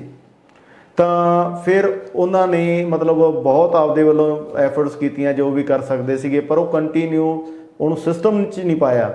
ਥੋੜ੍ਹਾ ਇੱਕ ਚੀਜ਼ ਚੇਂਜ ਕਰ ਲਈ, ਫਿਰ ਦੁਬਾਰਾ ਉਵੇਂ ਕਰਨ ਲੱਗੇ, ਫਿਰ ਨਵੀਂ ਚੀਜ਼ ਸ਼ੁਰੂ ਕਰ ਲਈ। ਫਿਰ ਉਹਨਾਂ ਨੇ ਇੱਕ ਵਾਰ ਇੱਕ ਨਵਾਂ ਕੋਚ, ਉਹਨਾਂ ਦਾ ਨਾਮ ਮੇਰਾ ਖਿਆਲ ਡੇਵ ਬ੍ਰੇਲਸਫੋਰਡ ਸੀਗਾ, ਉਹਨੂੰ ਹਾਇਰ ਕੀਤਾ। ਜਿਹੜਾ ਡੇਵ ਨਾਮ ਦਾ ਇਹ ਸ਼ਖਸ ਸੀਗਾ, ਇਹ ਕੋਚ ਸੀਗਾ, ਉਹ ਕੀ ਕਰਦਾ ਸੀਗਾ, ਉਹ ਛੋਟੀਆਂ ਜਿਹੜੀਆਂ ਨਿੱਕੀਆਂ ਚੀਜ਼ਾਂ ਜਿਹੜੀਆਂ ਬਿਲਕੁਲ ਜਿਹਨੂੰ ਆਪਾਂ ਇਗਨੋਰ ਕਰਦੇ ਹਾਂ ਕਿ ਇਹਦਾ ਤਾਂ ਇਸ ਚੀਜ਼ ਦੇ ਨਾਲ ਕੋਈ ਮਤਲਬ ਹੀ ਨਹੀਂ ਹੈ ਨਾ, ਜਾਂ ਇਹਦੇ ਨਾਲ ਤਾਂ ਕੀ ਫਰਕ ਪੈਣਾ, ਰਾਈਟ। ਉਹ ਬਿਲਕੁਲ ਜਿਹੜੀਆਂ ਨਿੱਕੀਆਂ ਚੀਜ਼ਾਂ ਸੀ ਐਟੋਮਿਕ ਲੈਵਲ 'ਤੇ, ਜਿਹੜੀਆਂ ਬਿਲਕੁਲ ਛੋਟੀਆਂ ਛੋਟੀਆਂ ਚੀਜ਼ਾਂ 'ਤੇ ਉਹ ਜ਼ਿਆਦਾ ਫੋਕਸ ਕਰਦਾ ਸੀ। ਤਾਂ ਉਹਨੇ ਕੀ ਕੀਤਾ ਕਿ ਜਦੋਂ ਟੀਮ ਉਹਦੇ ਕੋਲੇ ਆਈ, ਬ੍ਰਿਟਿਸ਼ ਸਾਈਕਲਿੰਗ ਦੀ ਟੀਮ, ਮੈਂ ਤੁਹਾਨੂੰ ਇੱਕ ਵਾਰ ਇੱਥੇ ਹੋਰ ਵੀ ਦੱਸਣਾ ਚਾਹਣਾ ਕਿ ਇੰਨੀ ਮਾੜੀ ਪਰਫਾਰਮੈਂਸ ਕਰਕੇ ਨਾ ਜਿਹੜੀ ਬ੍ਰਿਟਿਸ਼ ਦੀ ਇੱਕ ਸਾਈਕਲ ਕੰਪਨੀ ਸੀ, ਉਹਨਾਂ ਨੇ ਸਾਈਕਲ ਦੇਣ ਤੋਂ ਵੀ ਇਨਕਾਰ ਕਰਤਾ ਆਪਦੀ ਟੀਮ ਨੂੰ। ਵੀ ਜੇਕਰ ਉਹਨਾਂ ਨੂੰ ਕਿ ਲੋਕਾਂ ਨੂੰ ਪਤਾ ਲੱਗ ਗਿਆ ਕਿ ਸਾਡੀ ਕੰਪਨੀ ਦੇ ਸਾਈਕਲ ਬ੍ਰਿਟਿਸ਼ ਜਿਹੜੀ ਸਾਈਕਲਿੰਗ ਟੀਮ ਯੂਜ਼ ਕਰਦੀ ਹੈ, ਤਾਂ ਜੇ ਪਤਾ ਲੱਗ ਗਿਆ ਤਾਂ ਸਾਡੀ ਸੇਲ 'ਤੇ ਫਰਕ ਪੈ ਜਾਊਗਾ। ਤਾਂ ਤੁਸੀਂ ਦੇਖੋ ਵੀ ਉਹਨਾਂ ਦੇ ਮੁਲਕ ਦੀ ਹੀ ਕੰਪਨੀ ਨੇ ਉਹਨਾਂ ਨੂੰ ਜਵਾਬ ਦੇ ਦਿੱਤਾ। ਹੁਣ ਇਸ ਵੇਲੇ ਡੇਵ ਜਿਹੜੇ ਹੈ ਨਾ, ਉਹ ਕੀ ਕੰਮ ਕਰਦੇ ਆ, ਉਹ ਬਿਲਕੁਲ ਛੋਟੀਆਂ ਛੋਟੀਆਂ ਚੀਜ਼ਾਂ 'ਤੇ ਕੰਮ ਕਰਦੇ ਆ ਜੀ। ਉਹਨਾਂ ਨੇ ਦੇਖਿਆ ਕਿ ਜਿਹੜੀ ਸਾਈਕਲ ਦੀ ਚੇਨ ਆ ਉਹਦੇ 'ਤੇ ਅਲਕੋਹਲ ਵੀ ਲਾਇਆ, ਉਹਨਾਂ ਨੇ ਗਰੀਸ ਵੀ ਲਾਇਆ। ਉਹਨਾਂ ਨੇ ਜਿਹੜੀ ਉਹਦੀ ਸਾਈਕਲ ਦੀ ਜਿਹੜੀ ਸ਼ੀਟ ਸੀਗੀ ਉਹਨੂੰ ਵੀ ਕੰਫਰਟੇਬਲ ਬਣਾਉਣ ਦੇ ਲਈ ਉਹਨੂੰ ਥੋੜ੍ਹਾ ਜਿਹਾ ਵੱਡਾ ਛੋਟਾ ਕਰਨ ਦੀ ਟਰਾਈ ਕੀਤੀ। ਫਿਰ ਉਹਨਾਂ ਨੇ ਜਿਹੜੇ ਸਾਈਕਲਿਸਟ ਸੀਗੇ ਉਹਨਾਂ ਦੇ ਮਸਾਜ, ਮਸਲ, ਜਿਹੜੀਆਂ ਜੈਲਸ ਤੋਂ ਲੈ ਕੇ ਉਹਨਾਂ ਦੇ ਨਹਾਉਣ ਤੱਕ ਦਾ ਹਰ ਇੱਕ ਚੀਜ਼ ਦੇ ਵਿੱਚ 1% ਉਹਨਾਂ ਨੇ ਚੇਂਜ ਕਰਨ ਦੀ ਕੋਸ਼ਿਸ਼ ਕੀਤੀ। ਉਹਨਾਂ ਦੇ ਸੌਣ ਦਾ ਟਾਈਮ, ਸੌਣ ਦਾ ਤਰੀਕਾ, ਪਿੱਲੋ, ਮੈਟਰਸ, ਉਹਨਾਂ ਦੇ ਸ਼ੂਜ਼, ਠੀਕ ਹੈ, ਉਹਨਾਂ ਦਾ ਖਾਣ ਪੀਣ, ਉਹਨਾਂ ਦੇ ਹੱਥ ਧੋਣ ਦੀ ਟੈਕਨੀਕ, ਜਿਹੜੀਆਂ ਕਿ ਸਿੱਧੇ ਤੌਰ 'ਤੇ ਆਪਾਂ ਦੇਖੀਏ ਤਾਂ ਸਾਈਕਲ ਆਪਾਂ ਕਰਦੇ ਹਾਂ, ਬਾਈਕ ਰਾਈਡਿੰਗ ਕਰਦੇ, ਉਹਦੇ ਨਾਲ ਬਾਹਲਾ ਸੰਬੰਧ ਨਹੀਂ ਲੱਗਦਾ, ਪਰ ਉਹਨਾਂ ਨੇ ਉਹ ਸਾਰੀਆਂ ਚੀਜ਼ਾਂ 'ਤੇ 1% 2% ਛੋਟੀਆਂ ਛੋਟੀਆਂ ਚੇਂਜਸ ਕਰਨੀਆਂ ਸ਼ੁਰੂ ਕਰਤੀਆਂ। ਤਾਂ ਉਹਦੇ ਰਿਜ਼ਲਟਸ ਜਿਹੜੇ ਅੱਗੇ ਜਾ ਕੇ ਉਹ ਜਿਹੜੀਆਂ ਓਲੰਪਿਕਸ ਹੋਈਆਂ ਸੀਗੀਆਂ 2008 ਦੇ ਵਿੱਚ, ਤਾਂ ਉਹਦੇ ਵਿੱਚ 60% ਜਿਹੜੇ ਓਵਰਆਲ ਮੈਡਲਸ ਤੇ ਟਰੋਫੀ ਇਸ ਟੀਮ ਦੇ ਕੋਲੇ ਸੀ, ਬ੍ਰਿਟਿਸ਼ ਟੀਮ ਦੇ। ਠੀਕ ਹੈ। ਹੁਣ ਤੁਸੀਂ ਦੇਖੋ ਵੀ ਆਪਾਂ ਕਹਾਂਗੇ ਕਿ ਯਾਰ ਵੀ ਜੈਲ ਤਾਂ ਜੈਲ ਹੈਗੀ ਆ, ਮਸਲ ਜੈਲ ਇੱਕੋ ਹੀ ਚੀਜ਼ ਹੈ, ਹੈ ਨਾ, ਪਰ ਉਹ ਸੋਚਦੇ ਸੀਗੇ ਕਿ ਨਿੱਕੀ ਨਿੱਕੀ ਚੀਜ਼ 'ਤੇ ਸਾਰਿਆਂ 'ਤੇ ਜੇ ਵਰਕਆਊਟ ਕਰਾਂਗੇ ਤਾਂ ਉਹ ਇੱਕ ਮੋਮੈਂਟਮ, ਵੱਡਾ ਇੱਕ ਚੇਂਜ ਆ ਜੂਗੀ। ਜੇ ਹੁਣ 1% ਇੱਕ ਚੀਜ਼ 'ਤੇ ਕਰਦੇ ਆ ਤਾਂ ਫਿਰ ਉਹ ਜਿਹੜਾ ਉਹਦਾ ਮਾਰਜ, ਜਿਹੜਾ ਐਂਡ 'ਤੇ ਜਾ ਕੇ ਜਿਹੜਾ ਫਰਕ ਆ 50, 60, 70% ਤੁਹਾਡੀ ਪਰਫਾਰਮੈਂਸ 'ਤੇ ਜੇ ਪੈ ਜਾਂਦਾ ਤਾਂ ਫਿਰ ਤੁਸੀਂ ਉਸ ਹਿਸਾਬ ਦੇ ਨਾਲ ਤੁਹਾਨੂੰ ਉਹਦੇ ਰਿਜ਼ਲਟ ਵੀ ਮਿਲਦੇ ਆ। ਤਾਂ ਉਹਦਾ ਇੱਕ ਮੰਨਣਾ ਸੀਗਾ ਕਿ ਐਗਰੀਗੇਸ਼ਨ ਆਫ ਮਾਰਜਨਲ ਗੇਨ, ਥੋੜਾ ਗੇਨ ਦੇ ਨਾਲ ਸਾਰੀਆਂ ਚੀਜ਼ਾਂ ਦੇ ਵਿੱਚ ਸਾਈਕਲ ਦੇ ਉੱਤੇ ਵੀ ਜ਼ੋਰ ਲਾਇਆ, ਐਥਲੀਟਸ ਦੇ ਉੱਪਰ ਵੀ ਜ਼ੋਰ ਲਾਇਆ, ਉਹਨਾਂ ਦੇ ਖਾਣ ਪੀਣ ਉੱਤੇ ਵੀ ਜ਼ੋਰ ਲਾਇਆ, ਉਹਨਾਂ ਦੇ ਰਹਿਣ ਸਹਿਣ ਉੱਪਰ ਵੀ ਜ਼ੋਰ ਲਾਇਆ, ਉਹਨਾਂ ਦੀ ਸਲੀਪਿੰਗ ਦੇ ਉੱਤੇ ਵੀ ਜ਼ੋਰ ਲਾਇਆ। ਤਾਂ ਸਾਰੀਆਂ ਆਦਤਾਂ ਦੇ ਉੱਤੇ ਉਹਨਾਂ ਨੇ ਥੋੜਾ ਚੇਂਜ ਲਿਆ ਕੇ ਇਹ ਵੱਡਾ ਰਿਜ਼ਲਟ ਪੈਦਾ ਕਰਤਾ। ਇਹੀ ਐਟੋਮਿਕ ਹੈਬਿਟ ਆ। ਤੁਸੀਂ ਇਹ ਨਹੀਂ ਹੈਗਾ ਕਿ ਤੁਹਾਡੀ ਕੋਈ ਆਦਤ ਹੈਗੀ ਆ, ਤੁਸੀਂ ਉਹਨੂੰ ਇੱਕੋ ਦਮ ਆਏਂ ਕਰ ਦਿਓਗੇ। ਉਹਦੇ ਵਿੱਚ ਥੋੜ੍ਹੀਆਂ ਜਦੋਂ ਆਪਾਂ ਚੇਂਜਸ ਲੈ ਕੇ ਆਉਣੇ ਆ ਤਾਂ ਅੱਗੇ ਜਾ ਕੇ ਉਹ ਆਦਤ, ਜੇ ਤੁਸੀਂ ਕੋਈ ਮਾੜੀ ਆਦਤ ਛੱਡਣੀ ਚਾਹੁੰਦੇ ਹੋ ਉਹ ਵੀ ਛੱਡ ਸਕਦੇ ਹੋ, ਜੇਕਰ ਤੁਸੀਂ ਕੋਈ ਚੰਗੀ ਆਦਤ ਅਪਣਾਉਣਾ ਚਾਹੁੰਦੇ ਹੋ ਉਹ ਵੀ ਅਪਣਾ ਸਕਦੇ ਹੋ। ਸੰਜੀਵ ਇਹਦੇ ਬਾਰੇ ਬੜਾ ਡਿਟੇਲ 'ਚ ਅੱਗੇ ਜਾ ਕੇ ਦੱਸਣਗੇ। ਸੰਜੀਵ ਜੀ, ਸਰ ਜਿਹੜਾ ਕਿਊ, ਕ੍ਰੇਵਿੰਗ ਐਂਡ ਰਿਸਪੌਂਸ ਰਿਵਾਰਡ ਵਾਲਾ ਜਿਹੜਾ ਇਸ ਬੁੱਕ ਦੇ ਵਿੱਚ ਆ, ਉਹ ਤੁਸੀਂ ਸਮਝਾਓ ਸਾਰਾ ਦਰਸ਼ਕਾਂ ਨੂੰ। ਜੀ, ਜੇਮਸ ਕਹਿੰਦੇ ਆ ਕਿ ਆਪਾਂ ਸਭ ਚਾਹੁੰਦੇ ਹਾਂ ਜੀ ਆਪਾਂ ਟੈਲੈਂਟਡ ਹੋਈਏ, ਆਪਾਂ ਸਭ ਚਾਹੁੰਦੇ ਹਾਂ ਆਪਣਾ ਬੈਂਕ ਬੈਲੈਂਸ ਵੱਡਾ ਹੋ ਜਾਏ ਜੀ, ਆਪਾਂ ਸਭ ਚਾਹੁੰਦੇ ਹਾਂ ਕਿ ਮੇਰਾ ਟੈਸਟ ਸਕੋਰ ਇਨਕਰੀਜ਼ ਹੋ ਜਾਏ ਜੀ, ਆਪਾਂ ਸਭ ਚਾਹੁੰਦੇ ਹਾਂ ਕਿ ਮੇਰਾ ਸਕੇਲ ਤੇ ਨੰਬਰ ਹਾਈ ਆਵੇ ਜੀ। ਬਟ ਇਹ ਸਾਡੇ ਗੋਲਸ ਹੈ, ਇਹ ਸਾਡੇ ਗੋਲ ਹੈ, ਬਿਲਕੁਲ ਇਹ ਗੋਲਸ ਹੈ। ਗੋਲਸ ਆਪਾਂ ਨੂੰ ਡਾਇਰੈਕਸ਼ਨ ਦਿੰਦੇ ਆ, ਹਾਂਜੀ, ਤੇ ਗੋਲਸ ਆਪਾਂ ਨੂੰ ਰੀਚ ਕਰਨੇ ਪੈਂਦੇ ਆ। ਬਿਲਕੁਲ। ਹੁਣ ਜੇਮਸ ਕਹਿੰਦੇ ਕਿ don't go for the goals, go for habits. ਉਹ ਕਿਵੇਂ ਕਹਿੰਦੇ ਕਿ ਇਹ ਜਿਹੜੇ ਗੋਲ ਤੇ ਆਪਾਂ ਨੇ ਲੈ ਕੇ ਜਾਣਾ ਹੈ, something that will take to the goals is our habit. ਜੀ। ਹੁਣ ਦੇਖੋ ਹਰ ਕੋਈ ਚਾਹੁੰਦਾ, ਹਰ ਇੱਕ ਐਥਲੀਟ ਜੇ ਆਪਾਂ ਸਪੋਰਟਸ ਦੀ ਗੱਲ ਕਰੀਏ, ਹਰ ਕੋਈ ਚਾਹੁੰਦਾ ਹੈ ਕਿ ਮੈਂ ਫਰਸਟ ਫਿਨਿਸ਼ ਕਰਨਾ ਹੈ। ਹਰ ਇੱਕ ਦਾ ਗੋਲ ਸੇਮ ਹੈ ਜੀ। ਬਟ ਜੇ ਡਿਫਰੈਂਸ਼ੀਏਟਿੰਗ ਫੈਕਟਰ ਜਿਹੜਾ ਹੁੰਦਾ ਹਰਪ੍ਰੀਤ ਜੀ, ਉਹ ਹੁੰਦਾ ਹੈ ਆਪਣਾ ਹੈਬਿਟ। ਹੁਣ ਜਿਹੜਾ ਐਥਲੀਟ ਜਿੱਤਦਾ ਹੈ, ਪ੍ਰੋਸੈਸ ਜਿਹੜਾ ਸਿਸਟਮ ਅਡਾਪਟ ਜਿਹੜਾ ਕਰਦੇ, ਸਿਸਟਮ ਉਹ ਡਿਜ਼ਾਈਨ ਕਰਕੇ ਹੈਬਿਟ ਫਾਰਮਿੰਗ ਕਰਦੇ ਹੈ, ਜਿਹੜਾ ਪ੍ਰੋਸੈਸ ਉਹ ਫੋਲੋ ਕਰਦੇ ਹੈ, ਉਹ ਚੀਜ਼ਾਂ ਡਿਫਾਈਨ ਕਰਦੀ ਹੈ ਕਿ ਜਿੱਤ ਕਿਹਦੀ ਹੋਣੀ ਹੈ। ਜੀ। ਹੁਣ ਇਹ ਕਹਿੰਦੇ ਆ ਕਿ ਜਿਹੜਾ ਕਿਊ, ਕ੍ਰੇਵਿੰਗ, ਰਿਸਪੌਂਸ ਐਂਡ ਰਿਵਾਰਡ ਵਾਲਾ ਜਿਹੜਾ ਫਾਰਮੂਲਾ ਦਿੱਤਾ ਹੈ, ਇਹ ਮੈਂ ਜਦੋਂ ਪੜ੍ਹਦਾ ਮੈਨੂੰ ਇਹ ਅਮੇਜ਼ਿੰਗ ਚੀਜ਼ ਲੱਗਦੀ ਹੈ। ਬਿਲਕੁਲ, ਹੈਵੀ ਅਮੇਜ਼ਿੰਗ। ਜਿਵੇਂ ਤੁਸੀਂ 10 ਵਾਰ ਪੜ੍ਹ ਲਓ, 11ਵੀਂ ਵਾਰ ਜੇ ਤੁਸੀਂ ਪੜ੍ਹੋਗੇ ਕੋਈ ਨਾ ਕੋਈ ਨਵਾਂ ਆਈਡੀਆ ਆ ਜਾਂਦਾ, ਇੱਕ ਨਵਾਂ ਐਂਗਲ ਦਿਸਦਾ ਹੈ ਕਿ ਕਿਉਂ ਜੇਮਸ ਨੇ ਇਹ ਵਾਲਾ ਫਾਰਮੂਲਾ ਦਿੱਤਾ ਹੈ। ਉਹ ਕਹਿੰਦੇ ਕਿ ਕਿਊ, CUE, then craving, then response and then reward। ਜੀ। ਉਹ ਕਹਿੰਦੇ ਕਿ Q is a stimulus। ਉਹ ਰਿਲੇਟ ਕਿਵੇਂ ਕਰਦੇ ਆ? ਇਹ relates them with very very practical things। ਆਪਾਂ ਸਾਰੇ ਚਾਹੁੰਦੇ ਆ ਕਿ ਮੈਂ ਲੱਕੀ ਹੋਵਾਂ, ਹੈ ਮੈਂ ਕੈਨੇਡਾ ਆ ਜਾ ਜਾਂ ਮੈਂ ਕੁਝ ਵੀ ਕਰ ਲਾਂ, ਮੇਰਾ ਇਹ ਹੋ ਜੇ, ਮੇਰਾ ਇਹ ਗੋਲ ਹੈ। ਬਟ ਉਹ ਕਹਿੰਦੇ ਕਿ ਜਿਹੜਾ ਪਹਿਲਾ ਸਟਿਮੂਲਸ ਹੈ, ਉਹ ਸਟਿਮੂਲਸ ਜਦੋਂ ਤੁਹਾਨੂੰ ਮਿਲਦਾ ਹੈ, ਤੁਸੀਂ ਕਿਵੇਂ ਉਹਨੂੰ ਰਿਐਕਟ ਕਰਦੇ ਹੋ। ਜੀ। ਉਹ ਜਿਹੜਾ ਕਿਊ ਹੈ, ਫੋਰ ਐਗਜ਼ਾਮਪਲ ਉਹ ਡਿਸਕਸ ਕਰਦੇ ਆ ਕਿ ਮੈਂ ਬੈਡਰੂਮ ਤੋਂ ਉਤਰ ਕੇ ਥੱਲੇ ਆਇਆ, ਹੁਣ ਥੱਲੇ ਆਂਦੇ ਸਾਰ ਦੇਖਿਆ ਬ੍ਰੈਡ ਰੱਖੀ ਹੈ, ਇਹ ਹੈ ਮੇਰਾ ਕਿਊ ਕਿ ਬ੍ਰੈਡ ਰੱਖੀ ਹੈ। ਹੁਣ ਇਸ ਕਿਊ ਨੇ ਇੱਕ ਆਈਡੀਆ ਜਨਰੇਟ ਕਰਨਾ ਹੈ, ਜਿਹਨੂੰ ਆਪਾਂ ਕਹਿੰਦੇ ਕ੍ਰੇਵਿੰਗ। ਹੁਣ ਜਿਹੜਾ ਆਈਡੀਆ ਹੈ ਉਹ ਦੋ ਆਈਡੀਆਜ਼ ਹੋ ਸਕਦੇ ਆ। ਖਾਣ ਦੀ ਇੱਛਾ, ਐਬਸੋਲੂਟ। ਇੱਕ ਆਈਡੀਆ, ਵਾਓ ਅੱਜ ਤਾਂ ਟੋਸਟ ਬਣਾਣਾ ਹੈ। ਦੂਜਾ idea, no it is unhealthy, ਮੈਂ ਆਪਦਾ weight ਲੂਜ਼ ਕਰਨਾ ਹੈ, ਮੈਂ ਆਪਦੀ weight ਮੇਨਟੇਨ ਕਰਨਾ ਹੈ। ਹੁਣ ਇਹ ਡਿਫਰੈਂਟ ਗੋਲਸ ਹੈ ਬਟ ਕਿਊ ਸੇਮ ਹੈ। ਗੋਲਸ ਨੇ ਡਾਇਰੈਕਸ਼ਨ ਦਿੱਤੀ ਹੈ, ਕਿਊ ਨੇ ਆਈਡੀਆ ਜਨਰੇਟ ਕੀਤਾ ਹੈ, ਸਟਿਮੂਲਸ ਦਿੱਤਾ ਹੈ, ਤੇ ਆਈਡੀਆ ਆਇਆ ਅਕੋਰਡਿੰਗ ਟੂ ਦਾ ਗੋਲ। ਜੀ। ਹੁਣ ਆਈਡੀਆ ਕੀ ਆਇਆ? ਹੁਣ ਜਿਹੜਾ ਬੰਦਾ ਗੋਲ ਜਿਹਦਾ ਗੋਲ ਨਹੀਂ ਹੈ ਹੈਲਦੀ ਰਹਿਣਾ, ਉਹਨੇ ਕੀ ਸੋਚਣਾ? ਵਾਓ ਅੱਜ ਤਾਂ ਟੋਸਟ ਖਾਣੇ ਆ, ਜੀ ਅੱਜ ਆਪਾਂ ਨੇ ਕਟਲੇਟ ਬਣਾ ਕੇ ਖਾਣੇ ਆ। ਇਹ ਹੋ ਗਿਆ ਉਹਦਾ ਆਈਡੀਆ, ਕ੍ਰੇਵਿੰਗ, ਇਹ ਕ੍ਰੇਵਿੰਗ। ਹੁਣ ਉਹ ਕਹਿੰਦੇ ਰਿਐਕਸ਼ਨ ਕੀ ਹੋਣਾ, ਰਿਸਪੌਂਸ ਕੀ ਹੋਣਾ। ਹੁਣ ਰਿਸਪੌਂਸ ਕੀ ਹੈ? ਮੈਂ ਗਿਆ, ਜਾਂਦੇ ਸਾਥ ਕਿਚਨ ਤੇ ਆਇਲ ਫਰਾਈ ਕਰਨਾ ਸ਼ੁਰੂ ਕਰਤਾ ਕਿਚਨ ਦੇ ਵਿੱਚ ਜਾ ਕੇ, ਜੀ ਉਹ ਹੋ ਗਿਆ ਆਪਣਾ ਰਿਸਪੌਂਸ। ਤੇ ਰਿਵਾਰਡ ਕੀ ਆਣਾ? ਰਿਵਾਰਡ ਆਣਾ ਜੀ ਫੈਟ ਵਾਲੀ, ਜੀ ਇਹ ਹੈ ਆਪਣਾ ਰਿਜ਼ਲਟ। ਹੁਣ ਉਹ ਕਹਿੰਦੇ ਜੇ ਤੁਹਾਡੇ ਕੋਲ ਗੋਲ ਹੈ, ਹੁਣ ਜਿਹੜਾ ਵੀ ਸਟਿਮੂਲਸ ਆ ਸਕਦਾ ਉਹ ਤੁਹਾਡੇ ਕੰਟਰੋਲ 'ਚ ਨਹੀਂ ਹੈ। ਬਿਲਕੁਲ, ਉਹ ਸਰਕਮਸਟੈਂਸਿਸ ਕੰਟਰੋਲ 'ਚ ਨਹੀਂ ਹੈ। ਹੁਣ ਜਿਵੇਂ ਆਪਾਂ ਅੱਜ ਦੀ ਸਿਚੁਏਸ਼ਨ ਦੇ ਵਿੱਚ ਜੇ ਆਪਾਂ ਇਹਨੂੰ ਰਿਲੇਟ ਕਰੀਏ ਹਰਪ੍ਰੀਤ ਜੀ, ਕੋਰੋਨਾ ਆਪਾਂ ਕੰਟਰੋਲ ਨਹੀਂ ਕਰ ਸਕਦੇ। what we can control is our habits, what we can control is our activities। ਹੁਣ ਕੋਰੋਨਾ ਕੀ ਕਹਿੰਦਾ ਹੈ? Corona is just a virus. ਜੀ। और बतेरे वायरसेस है, thousands, hundreds, millions of viruses exist करते हैं मैडिकल साइंस ਦੇ ਵਿੱਚ। बट ਇਹ ਜਿਹੜੀ ਪ੍ਰੋਬਲਮ ਹੈ ਕਹਿੰਦੀ ਕਿ ਕੋਰੋਨਾ ਆ ਗਿਆ ਹੈ, ਹੁਣ what is your craving। ਹੁਣ ਜਿਨ੍ਹਾਂ ਨੇ ਗੋਲ ਬਣਾਇਆ ਕਿ ਮੈਂ ਮੇਰੀ ਫੈਮਿਲੀ ਦੀ ਕੇਅਰ ਕਰਨੀ ਹੈ, ਜੀ ਮੈਂ ਬਾਹਰ ਨਹੀਂ ਜਾਊਂਗਾ, ਮੈਂ ਆਪਣੀ ਹੈਲਥ ਅਥਾਰਟੀਜ਼ ਦੀ ਗਾਈਡਲਾਈਨਸ ਫੋਲੋ ਕਰੂੰਗਾ। ਹੁਣ ਉਹਦਾ ਰਿਸਪੌਂਸ ਕੀ ਹੋਣਾ ਹੈ? ਜਦੋਂ ਆਈਡੀਆ ਆ ਗਿਆ ਕਿ ਨਹੀਂ ਜਾਣਾ, ਰਿਸਪੌਂਸ ਹੋਣਾ ਹੈ ਕਿ ਨਹੀਂ, I have to take care.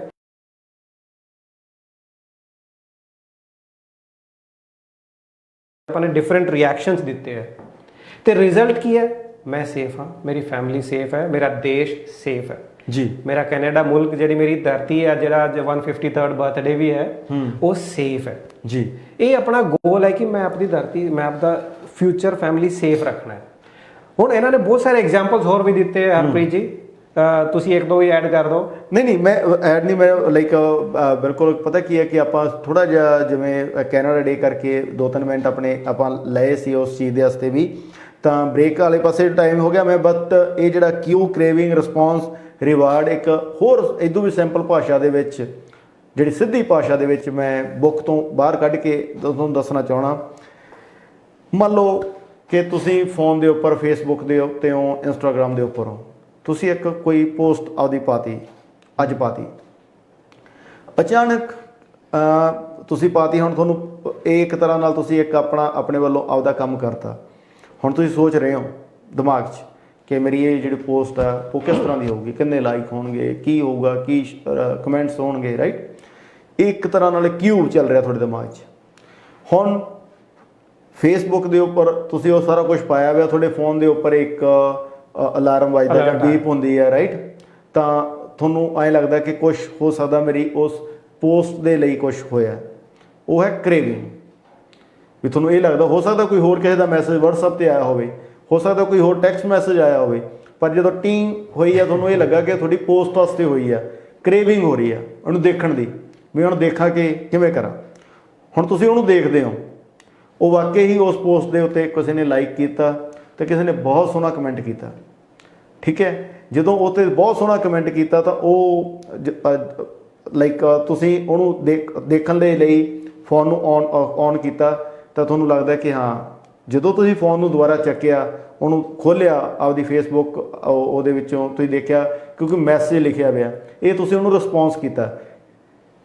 ਤੁਸੀਂ ਪੋਸਟ ਪਾਈ, ਕਿਸੇ ਨੇ ਉਹਨੂੰ ਲਾਈਕ ਕੀਤਾ, ਕਮੈਂਟ ਲਿਖਿਆ, ਤੁਸੀਂ ਉਹਨੂੰ ਫੋਨ ਨੂੰ ਚੱਕ ਕੇ ਦੁਬਾਰਾ ਉਹਨੂੰ ਖੋਲ੍ਹ ਕੇ ਦੇਖਿਆ, ਦੈਟ ਮੀਨਸ ਤੁਸੀਂ ਉਹਨੂੰ ਰਿਸਪੌਂਸ ਕੀਤਾ। ਹੁਣ ਉਹ ਕਮੈਂਟ ਜਾਂ ਉਹ ਲਾਈਕ ਉਹ ਤੁਹਾਡੀ ਫੇਵਰ 'ਚ ਗਿਆ ਤਾਂ ਉਹ ਤੁਹਾਡਾ ਰਿਵਾਰਡ ਬਣ ਗਿਆ, ਤੁਹਾਨੂੰ ਬਹੁਤ ਵਧੀਆ ਲੱਗਿਆ।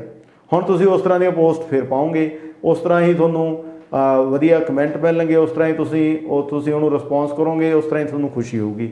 ਸੇਮ ਨੈਗੇਟਿਵ ਵੇ ਨਾਲ ਲੈ ਲਓ। ਇੱਕ ਸਮੋਕਰ ਆ ਕੋਈ, ਰਾਈਟ, ਉਹਨੇ ਕੀ ਆ ਕਿ ਉਹਦਾ ਤਲਬ ਉੱਠੀ ਆ ਉਹਨੂੰ, ਰਾਈਟ। ਉਹਨੂੰ ਇਹ ਲੱਗਦਾ ਕਿ ਹਾਲਾਂਕਿ ਬੇਸ਼ੱਕ ਉਹਨੂੰ ਵੀ ਲੱਗਦਾ ਹੋਵੇ ਕਿ ਜੋ ਸਮੋਕਿੰਗ ਉਹਦੀ ਸਿਹਤ ਲਈ ਠੀਕ ਨਹੀਂ, ਪਰ ਉਹਨੂੰ ਇੱਕ ਟ੍ਰਿਗਰ ਹੋ ਰਿਹਾ ਕਿ ਯਾਰ ਮੈਨੂੰ ਹੁਣ ਸਮੋਕਿੰਗ ਕਰਨੀ ਚਾਹੀਦੀ, ਉਹਨੂੰ ਸਮੋਕ ਲੈਣ ਦੀ ਟਾਈਮ ਆ ਗਿਆ। ਤਾਂ ਉਹ ਕੀ ਕਰਦਾ ਕਿ ਕੋਲ ਪਈ ਉਹ ਜਿਹੜੀ ਸਮੋਕ ਸਿਗਰਟ ਦੀਆਂ ਡੱਬੀ ਦੇ ਵਿੱਚੋਂ ਇੱਕ ਸਿਗਰਟ ਕੱਢਦਾ ਤਾਂ ਉਹਨੂੰ ਸ਼ੁਰੂ ਕਰ ਲੈਂਦਾ ਪੀਣੀ। ਦੈਟ ਮੀਨਸ ਉਹ ਇੱਕ ਕਿਊ ਸੀ। ਕਿਉਂ ਫਿਰ ਉਸ ਤੋਂ ਬਾਅਦ ਉਹਦੀ ਜੋ ਕ੍ਰੇਵਿੰਗ ਹੋਈ, ਜਿਹੜੀ ਉਹਨੇ ਸ਼ੁਰੂ ਕੀਤੀ ਸਿਗਰਟ ਪੀਣੀ, ਤਾਂ ਇਹ ਉਹਨੇ ਰਿਸਪੌਂਸ ਕੀਤਾ ਕਿ ਹਾਂ ਮੈਨੂੰ ਲੱਗਾ ਕਿ ਮੈਨੂੰ ਸਿਗਰਟ ਪੀਣੀ ਚਾਹੀਦੀ ਆ, ਤਾਂ ਜਿਹੜਾ ਕ੍ਰੇਵਿੰਗ ਹੋਈ ਉਸ ਚੀਜ਼ ਦੀ, ਤਾਂ ਉਹਨੂੰ ਰਿਸਪੌਂਸ ਕੀਤਾ। ਹੁਣ ਇਹਦਾ ਰਿਵਾਰਡ ਕੀ ਆ? ਇਹਦਾ ਰਿਵਾਰਡ ਨੈਗੇਟਿਵ ਆ। ਉਹਦੀ ਹੈਲਥ ਖਰਾਬ ਹੋਊਗੀ ਜਦੋਂ ਲਗਾਤਾਰ ਇਸ ਤਰ੍ਹਾਂ ਕਿਊ, ਕ੍ਰੇਵਿੰਗ, ਰਿਸਪੌਂਸ, ਅਤੇ ਰਿਵਾਰਡ ਜਿਹੜਾ ਇਹਦਾ ਹਮੇਸ਼ਾ ਹੀ ਮਾੜਾ ਹੋਊਗਾ। ਇਹੀ ਚੀਜ਼ ਜੇ ਰਿਵਰਸ ਕਰਕੇ ਆਪਾਂ ਕਰੀਏ ਤਾਂ ਤੁਸੀਂ ਇਸ ਆਦਤ ਨੂੰ ਅਲੱਗ ਤਰੀਕੇ ਨਾਲ ਇਹਨੂੰ ਛੱਡ ਵੀ ਸਕਦੇ ਹੋ। ਤਾਂ ਇਹ ਵੀ ਆਪਾਂ ਬ੍ਰੇਕ ਤੋਂ ਬਾਅਦ ਇਹ ਸਾਰੀਆਂ ਗੱਲਾਂ ਬਾਤਾਂ ਕਰਾਂਗੇ ਕਿ ਕਿਊ, ਕ੍ਰੇਵਿੰਗ, ਰਿਸਪੌਂਸ ਅਤੇ ਰਿਵਾਰਡ ਕਿਸ ਤਰ੍ਹਾਂ ਤੁਸੀਂ ਹੈਬਿਟ ਨੂੰ ਬਿਲਡ ਕਰ ਸਕਦੇ ਹੋ, ਕਿਵੇਂ ਤੁਹਾਡੀ ਬਿਲਡ ਹੋਈ ਵੀ ਕੋਈ ਮਾੜੀ ਆਦਤ ਆ ਉਹਨੂੰ ਤੋੜ ਸਕਦੇ ਹੋ। ਬ੍ਰੇਕ ਤੋਂ ਬਾਅਦ ਇਹਦੇ 'ਤੇ ਬਹੁਤ ਵਧੀਆ ਇੱਕ ਐਗਜ਼ਾਮਪਲਸ ਦੇ ਨਾਲ ਆਪਾਂ ਗੱਲਬਾਤ ਕਰਾਂਗੇ। 1-2 ਮਿੰਟ ਦੀ ਬ੍ਰੇਕ ਤੋਂ ਬਾਅਦ ਫਿਰ ਦੁਬਾਰਾ ਹਾਜ਼ਰ ਹੁੰਦੇ ਹਾਂ ਜੀ।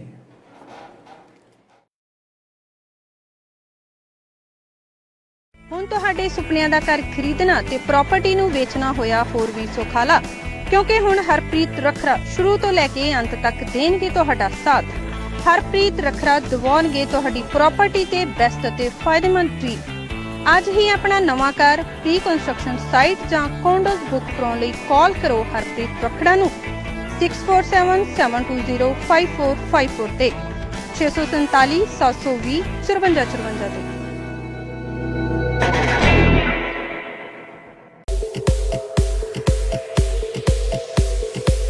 इंडियन कज़ीन ਦਾ ਸਵਾਦ ਹੁਣ ਕੈਨੇਡਾ 'ਚ?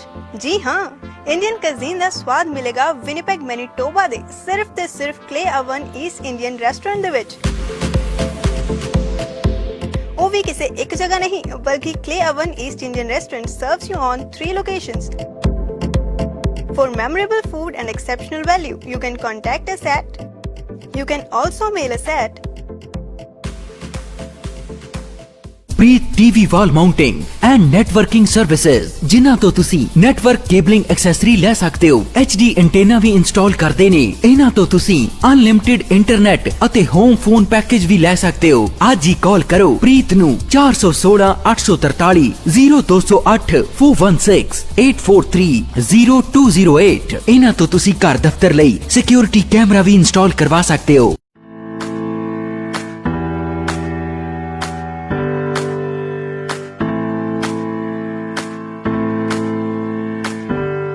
For the beautiful you, जाओ Renu. hair salon and spa.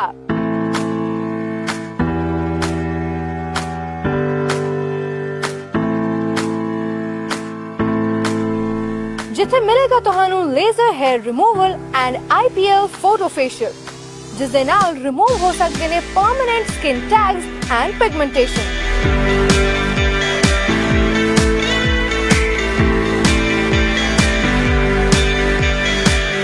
For more information, contact 204-233-3146.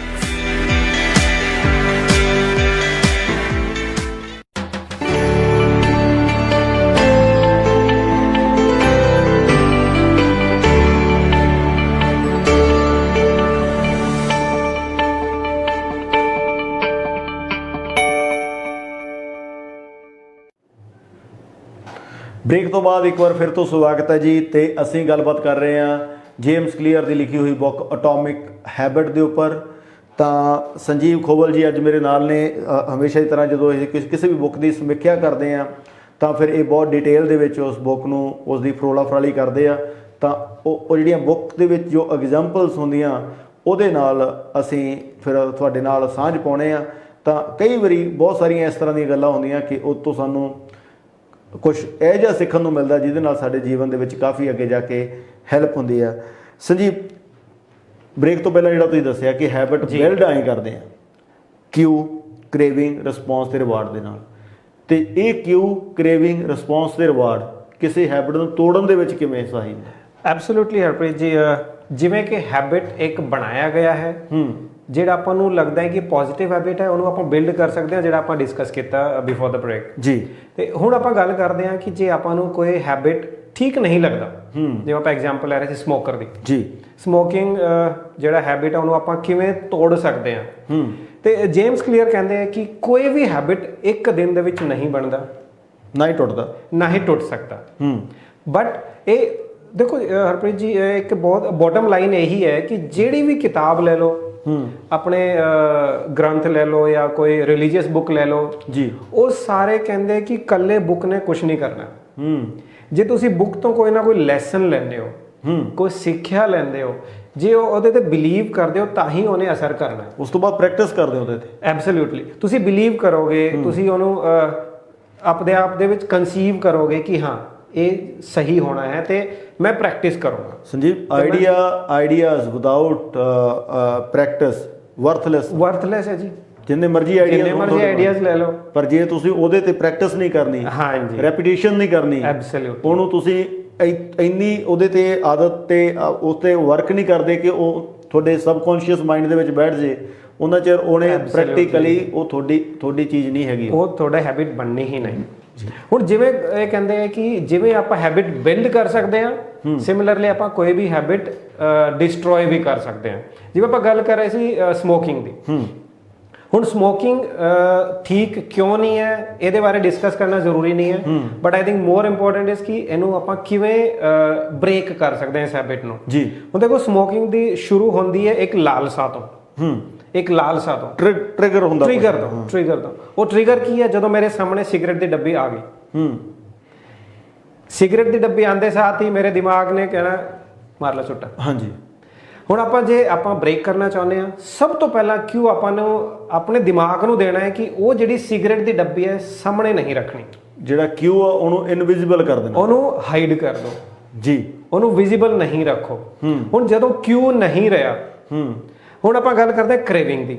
ਹਾਂਜੀ, ਹੁਣ ਜਦੋਂ ਕਿਉਂ ਸਾਹਮਣੇ ਹੈ ਨਹੀਂ ਤਾਂ ਕ੍ਰੇਵਿੰਗ ਨਹੀਂ ਹੋਣੀ। ਹੁਣ ਕ੍ਰੇਵਿੰਗ ਨਾ ਹੋਣ ਇਸ ਕਰਕੇ ਆਪਾਂ ਨੇ ਕੀ ਕਹਿਣਾ ਕਿ ਜਾਂ ਤਾਂ ਸਿਗਰਟ ਦੇ ਡੱਬੇ ਰੱਖੋ ਹੀ ਨਹੀਂ ਆਪਦੇ ਕੋਲ।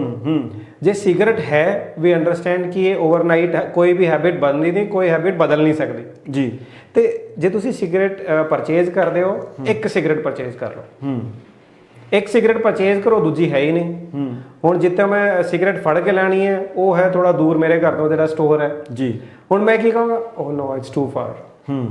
ਤੇ ਉਹ ਜਦੋਂ ਮੈਂ ਇੱਕ ਵਾਰੀ ਸਕਿਪ ਕੀਤਾ, ਜਿਹੜਾ ਰਿਸਪੌਂਸ ਹੈ ਉਹਨੂੰ ਤੁਸੀਂ ਡਿਫਿਕਲਟ ਬਣਾਤਾ ਜੀ। ਹਾਂ, ਜਿਹੜਾ ਰਿਸਪੌਂਸ ਹੈ ਉਹ ਹੁਣ ਤੁਹਾਨੂੰ ਡੋਮੀਨੇਟ ਨਹੀਂ ਕਰਦਾ, ਹੁਣ ਤੁਸੀਂ ਰਿਸਪੌਂਸ ਨੂੰ ਡੋਮੀਨੇਟ ਕਰ ਰਹੇ ਹੋ ਜੀ। ਜੇਮਸ ਕਲੀਅਰ ਇਹੀ ਕਹਿੰਦੇ ਆ ਕਿ B N architect of habits, not the victims. ਉਹ ਕਹਿੰਦੇ ਤੁਸੀਂ ਆਪ ਆਪਦੇ ਹੈਬਿਟਸ ਡਿਜ਼ਾਈਨ ਕਰੋ ਜੀ, ਉਹਨਾਂ ਦੇ ਸ਼ਿਕਾਰ ਨਹੀਂ ਬਣਨਾ। ਹੁਣ ਜਦੋਂ ਮੇਰੇ ਕੋਲ ਸਿਗਰਟ ਹੈ ਨਹੀਂ, ਜਿਹੜਾ ਸਟੋਰ ਹੈ ਉਹ ਦੂਰ ਹੈ, ਤੇ ਮੈਂ ਆਪਦੇ ਆਪ ਨੂੰ ਮੈਸੇਜ ਇਹੀ ਦਊਂਗਾ ਕਿ ਨਹੀਂ ਮੈਂ ਸਿਗਰਟ ਫੜਨ ਨਹੀਂ ਜਾ ਸਕਦਾ, ਇਟਸ ਟੂ ਫਾਰ। ਹੁਣ ਜਦੋਂ ਮੈਂ ਸਿਗਰਟ ਨਹੀਂ ਪੀਤੀ, ਮੈਂ ਸਮੋਕ ਨਹੀਂ ਕੀਤਾ, ਤੇ ਉਹਦਾ ਰਿਵਾਰਡ ਕੀ ਆਣਾ ਹੈ? ਮੇਰੀ ਹੈਲਥ ਬੈਟਰ ਹੋ ਜਾਣੀ ਹੈ ਜੀ। ਤੇ ਹਰਪ੍ਰੀਤ ਸਟੈਟਿਸਟਿਕਲੀ ਹਰਪ੍ਰੀਤ ਜੀ ਕਿ ਇੱਕ ਵਾਰੀ ਜੇ ਆਪਾਂ ਕੋਈ ਐਕਟੀਵਿਟੀ ਕਰੀਏ ਤੇ 66% ਚਾਂਸਿਸ ਹੁੰਦੇ ਆ ਕਿ ਆਪਾਂ ਉਸ ਹੈਬਿਟ ਨੂੰ ਰਿਪੀਟ ਕਰ ਸਕਦੇ ਹਾਂ, ਉਸ ਐਕਟੀਵਿਟੀ ਨੂੰ ਰਿਪੀਟ ਕਰ ਸਕਦੇ ਹਾਂ। ਇਹਦੇ ਵਿੱਚ ਹੁਣ ਸੰਜੀਵ ਇਹ ਆ ਕਿ ਉਹ ਨਹੀਂ ਗਿਆ ਸਿਗਰਟ ਬਾਏ ਕਰਨ ਕਿਉਂਕਿ ਸਟੋਰ ਦੂਰ ਸੀ। ਐਬਸੋਲੂਟ। ਹੁਣ ਹੋ ਸਕਦਾ ਉਹਦੇ ਦਿਮਾਗ 'ਚ ਇਹ ਆ ਜੇ ਕਿ ਯਾਰ ਵੀ ਮੈਂ ਕੱਲ ਵੀ ਨਹੀਂ ਪੀਤੀ ਸੀ, ਮੇਰਾ ਕਿਹੜਾ ਕੋਈ ਨੁਕਸਾਨ ਹੋ ਗਿਆ, ਮੈਂ ਅੱਜ ਵੀ ਨਹੀਂ ਪੀਂਦਾ ਜੀ, ਤਾਂ ਨੈਕਸਟ ਡੇ ਫੇਰ ਨਹੀਂ ਪੀਂਦਾ। ਹੁਣ ਉਹ ਰਿਪੀਟ ਹੋ ਰਿਹਾ ਕਿ ਉਹ ਬਿਨਾਂ ਸਮੋਕ ਤੋਂ ਰਹਿ ਸਕਦਾ। ਠੀਕ ਆ, ਹੁਣ ਉਹਨੇ ਆਪਦੀ ਇੱਕ ਆਇਡੈਂਟੀਟੀ ਬਣਾ ਲਈ ਕਿ ਵੀ ਮੈਂ ਸਮੋਕਰ ਨਹੀਂ ਹੈਗਾ ਜੀ। ਤਾਂ ਹੌਲੀ ਹੌਲੀ ਉਹ ਸਮੋਕ ਹੁਣ ਦੋ ਤਰੀਕੇ ਨਾਲ ਹੀ ਆਥਰ ਵੀ ਇਹਦੇ ਵਿੱਚ ਗੱਲ ਕਰਦਾ ਹੈਗਾ, ਇੱਕ ਤਾਂ ਆਊਟਕਮ ਬੇਸਡ ਯੈਸ ਤੇ ਇੱਕ identity based, right? Identity based ਬਣੋ, ਉਹ ਇਹੀ ਕਹਿੰਦੇ ਆ। ਹਾਂ, ਉਹ ਕਹਿੰਦੇ ਜਿਹੜੇ ਆਊਟਕਮ ਬੇਸਡ ਆ, ਹੁਣ ਮੰਨ ਲਓ ਕੋਈ ਬੰਦਾ ਨਹੀਂ ਬਾਈ ਕਰਨ ਜਾਂਦਾ ਸੀ ਹਨਾ, ਉਹ ਕਹਿੰਦਾ ਵੀ ਨਹੀਂ ਮੈਂ ਸ਼ਾਮ ਨੂੰ ਤਾਂ ਹਨਾ ਸਮੋਕ ਛੱਡਤੀ, ਫਿਰ ਉਹਨੇ ਦੁਪਹਿਰ ਨੂੰ ਵੀ, ਫਿਰ ਉਹ ਕਹਿੰਦਾ ਕਿ ਹੁਣ ਮੈਂ ਸਮੋਕ ਮੰਨ ਲਓ ਹੋ ਗਿਆ ਮੈਨੂੰ ਮਹੀਨਾ ਹੀ ਹੋ ਗਿਆ ਮੈਂ ਨਹੀਂ ਕਰ ਰਿਹਾ। ਹੁਣ ਦੋ ਤਰ੍ਹਾਂ ਦੇ ਬੰਦੇ ਆ, ਉਹਨਾਂ ਨੇ ਇਕੱਠਿਆਂ ਨੇ ਸਮੋਕ ਕੁਇਟ ਕੀਤੀ ਹੈ, ਠੀਕ ਹੈ ਜੀ। ਇੱਕ ਨੇ ਆਊਟਕਮ ਬੇਸ ਕੀਤੀ ਹੈ, ਇੱਕ ਨੇ ਆਇਡੈਂਟੀਕਲ ਬੇਸ ਆਇਡੈਂਟੀਫਾਈ ਕਰਕੇ ਕੀਤੀ ਹੈ। ਆਊਟਕਮ ਬੇਸ ਵਾਲਾ ਕੀ ਕਹਿੰਦਾ ਜੇ ਉਹਨੂੰ ਕੋਈ ਆਫਰ ਕਰੇ ਕਿ ਯਾਰ ਤੂੰ ਅੱਗੇ ਸਿਗਰਟ ਪੀਂਦਾ ਸੀ, ਤੂੰ ਸਿਗਰਟ ਪੀਣਾ ਚਾਹਣਾ, ਹੁਣ ਉਹ ਕੀ ਕਹਿੰਦਾ? ਉਹ ਕਹਿੰਦਾ ਕਿ ਨਹੀਂ ਮੈਂ ਕੋਸ਼ਿਸ਼ ਕਰ ਰਿਹਾ ਸਿਗਰਟ ਛੱਡਣ ਦੀ, ਬਟ ਇਹਦਾ ਮਤਲਬ ਕੀ ਹੈ ਕਿ ਉਹ ਸਟਿਲ ਸਮੋਕਰ ਆ ਪਰ ਕੋਸ਼ਿਸ਼ ਕਰ ਰਿਹਾ। ਹੁਣ ਜਿਹੜਾ ਆਇਡੈਂਟੀਟੀ ਬੇਸ ਬੰਦਾ, ਉਹਨੂੰ ਜਦੋਂ ਕੋਈ ਆਫਰ ਕਰਦਾ ਉਹ ਕਹਿੰਦਾ ਕਿ ਨਾ ਬਈ ਮੈਂ ਤਾਂ ਸਮੋਕ ਕਰਦਾ ਹੀ ਨਹੀਂ। ਮੀਨਸ ਉਹਨੇ ਆਪਣੀ ਇੱਕ ਆਪਦੀ ਪਛਾਣ ਆਪਣੇ ਆਪ ਦੇ ਵਿੱਚ ਇਹ ਜੀ ਬਣਾ ਲਈ, ਉਹ ਕਹਿੰਦਾ ਕਿ ਆਈ ਐਮ ਨਾਟ ਸਮੋਕਰ, ਮੈਂ ਤਾਂ ਸਮੋਕ ਕਰਦਾ ਹੀ ਨਹੀਂ। ਤਾਂ ਉਹ ਜਿਹੜਾ ਜਦੋਂ ਤੁਹਾਡੇ ਕੋਲ ਇਸ ਤਰ੍ਹਾਂ ਦਾ ਐਟੀਟਿਊਡ ਆ ਜਾਂਦਾ ਤਾਂ ਫਿਰ ਉਸ ਤੋਂ ਬਾਅਦ ਤੁਸੀਂ ਉਸ ਚੀਜ਼ ਦੇ ਵਿੱਚੋਂ ਨਿਕਲ ਸਕਦੇ ਹੋ। ਫੋਨ ਦੀ ਜਿਹੜੀ ਮੈਂ ਗੱਲ ਕਰ ਰਿਹਾ ਸੀ, ਫੋਨ ਦੇ ਵਿੱਚ ਹੁਣ ਜੇਕਰ ਆਪਾਂ ਨੂੰ ਫੋਨ ਯੂਜ਼ ਕਰਨ ਦੀ ਵਾਰੀ ਆਦਤ ਆ, ਮਾੜੀ ਆਦਤ ਆ, ਤਾਂ ਕੀ ਆ ਉੱਥੇ ਕਿਉਂ ਨੂੰ ਕੀ ਕਰੋ, ਇਨਵਿਜ਼ੀਬਲ ਕਰ ਦਿਓ। ਫੋਨ ਨੂੰ ਕਿਤੇ ਦੂਰ ਰੱਖੋ ਆਪਦੇ ਤੋਂ, ਜਿੱਥੇ ਤੁਹਾਨੂੰ ਵਾਰੀ ਤੁਹਾਡਾ ਹੱਥ ਨਾ ਜਾਵੇ, ਜਿੱਥੇ ਤੁਹਾਨੂੰ ਉਹਦੀ ਬੀਪ ਨਾ ਸੁਣੇ, ਅਲਾਰਮ ਨਾ ਸੁਣੇ, ਵਾਈਬ੍ਰੇਸ਼ਨ ਨਾ ਸੁਣੇ। ਤਾਂ ਉਸ ਟਾਈਮ 'ਤੇ ਜਦੋਂ ਤੁਸੀਂ ਉਹਨੂੰ ਇਨਵਿਜ਼ੀਬਲ ਕਰਤਾ, ਉਦੋਂ ਵੱਜੀ ਜਾਣ ਮੈਸੇਜ, ਤੁਹਾਨੂੰ ਉਸ ਚੀਜ਼ ਦੀ ਕੋਈ ਪਰਵਾਹ ਨਹੀਂ ਹੈ ਨਾ। ਹੁਣ ਇਹਦਾ ਮਤਲਬ ਕੀ ਹੈ ਕਿ ਤੁਸੀਂ ਕਿਉਂ ਨੂੰ ਇਨਵਿਜ਼ੀਬਲ ਕਰਤਾ, ਤਾਂ ਉਹਦੇ ਨਾਲ ਤੁਹਾਡੀ ਕ੍ਰੇਵਿੰਗ ਵੀ ਘੱਟ ਹੋਊਗੀ। ਤਾਂ ਜਦੋਂ ਕ੍ਰੇਵਿੰਗ ਘੱਟ ਹੋਊਗੀ ਤਾਂ ਤੁਸੀਂ ਰਿਸਪੌਂਸ ਵੀ ਘੱਟ ਕਰੋਗੇ ਉਹਨੂੰ, ਠੀਕ ਹੈ। ਜੇ ਮੰਨ ਲਓ ਬਾਏ ਚਾਂਸ ਤੁਹਾਨੂੰ ਉਹ ਕੋਈ ਬੀਪ ਸੁਣਦੀ ਵੀ ਹੈ, ਤਾਂ ਫਿਰ ਤੁਸੀਂ ਕੀ ਕਰ ਸਕਦੇ ਹੋ ਉੱਥੇ ਕਿ ਇੱਕ ਜਿਹੜਾ ਆਪਣਾ ਫੇਸ ਆਈਡੀ ਵਾਲਾ ਜਿਹੜਾ ਜਾਂ ਫਿੰਗਰਪ੍ਰਿੰਟ ਵਾਲਾ ਜਿਹੜਾ ਲੌਕ ਆ, ਉਹਨੂੰ ਬਦਲ ਕੇ ਇੱਕ ਬੜਾ ਹਾਰਡ ਜਿਹੜਾ ਕੋਈ 10-12 ਵੱਡੇ ਡਿਜਿਟ ਵਾਲਾ ਜੋ ਹੈ ਪਾਸਵਰਡ ਪਾ ਦਿਓ।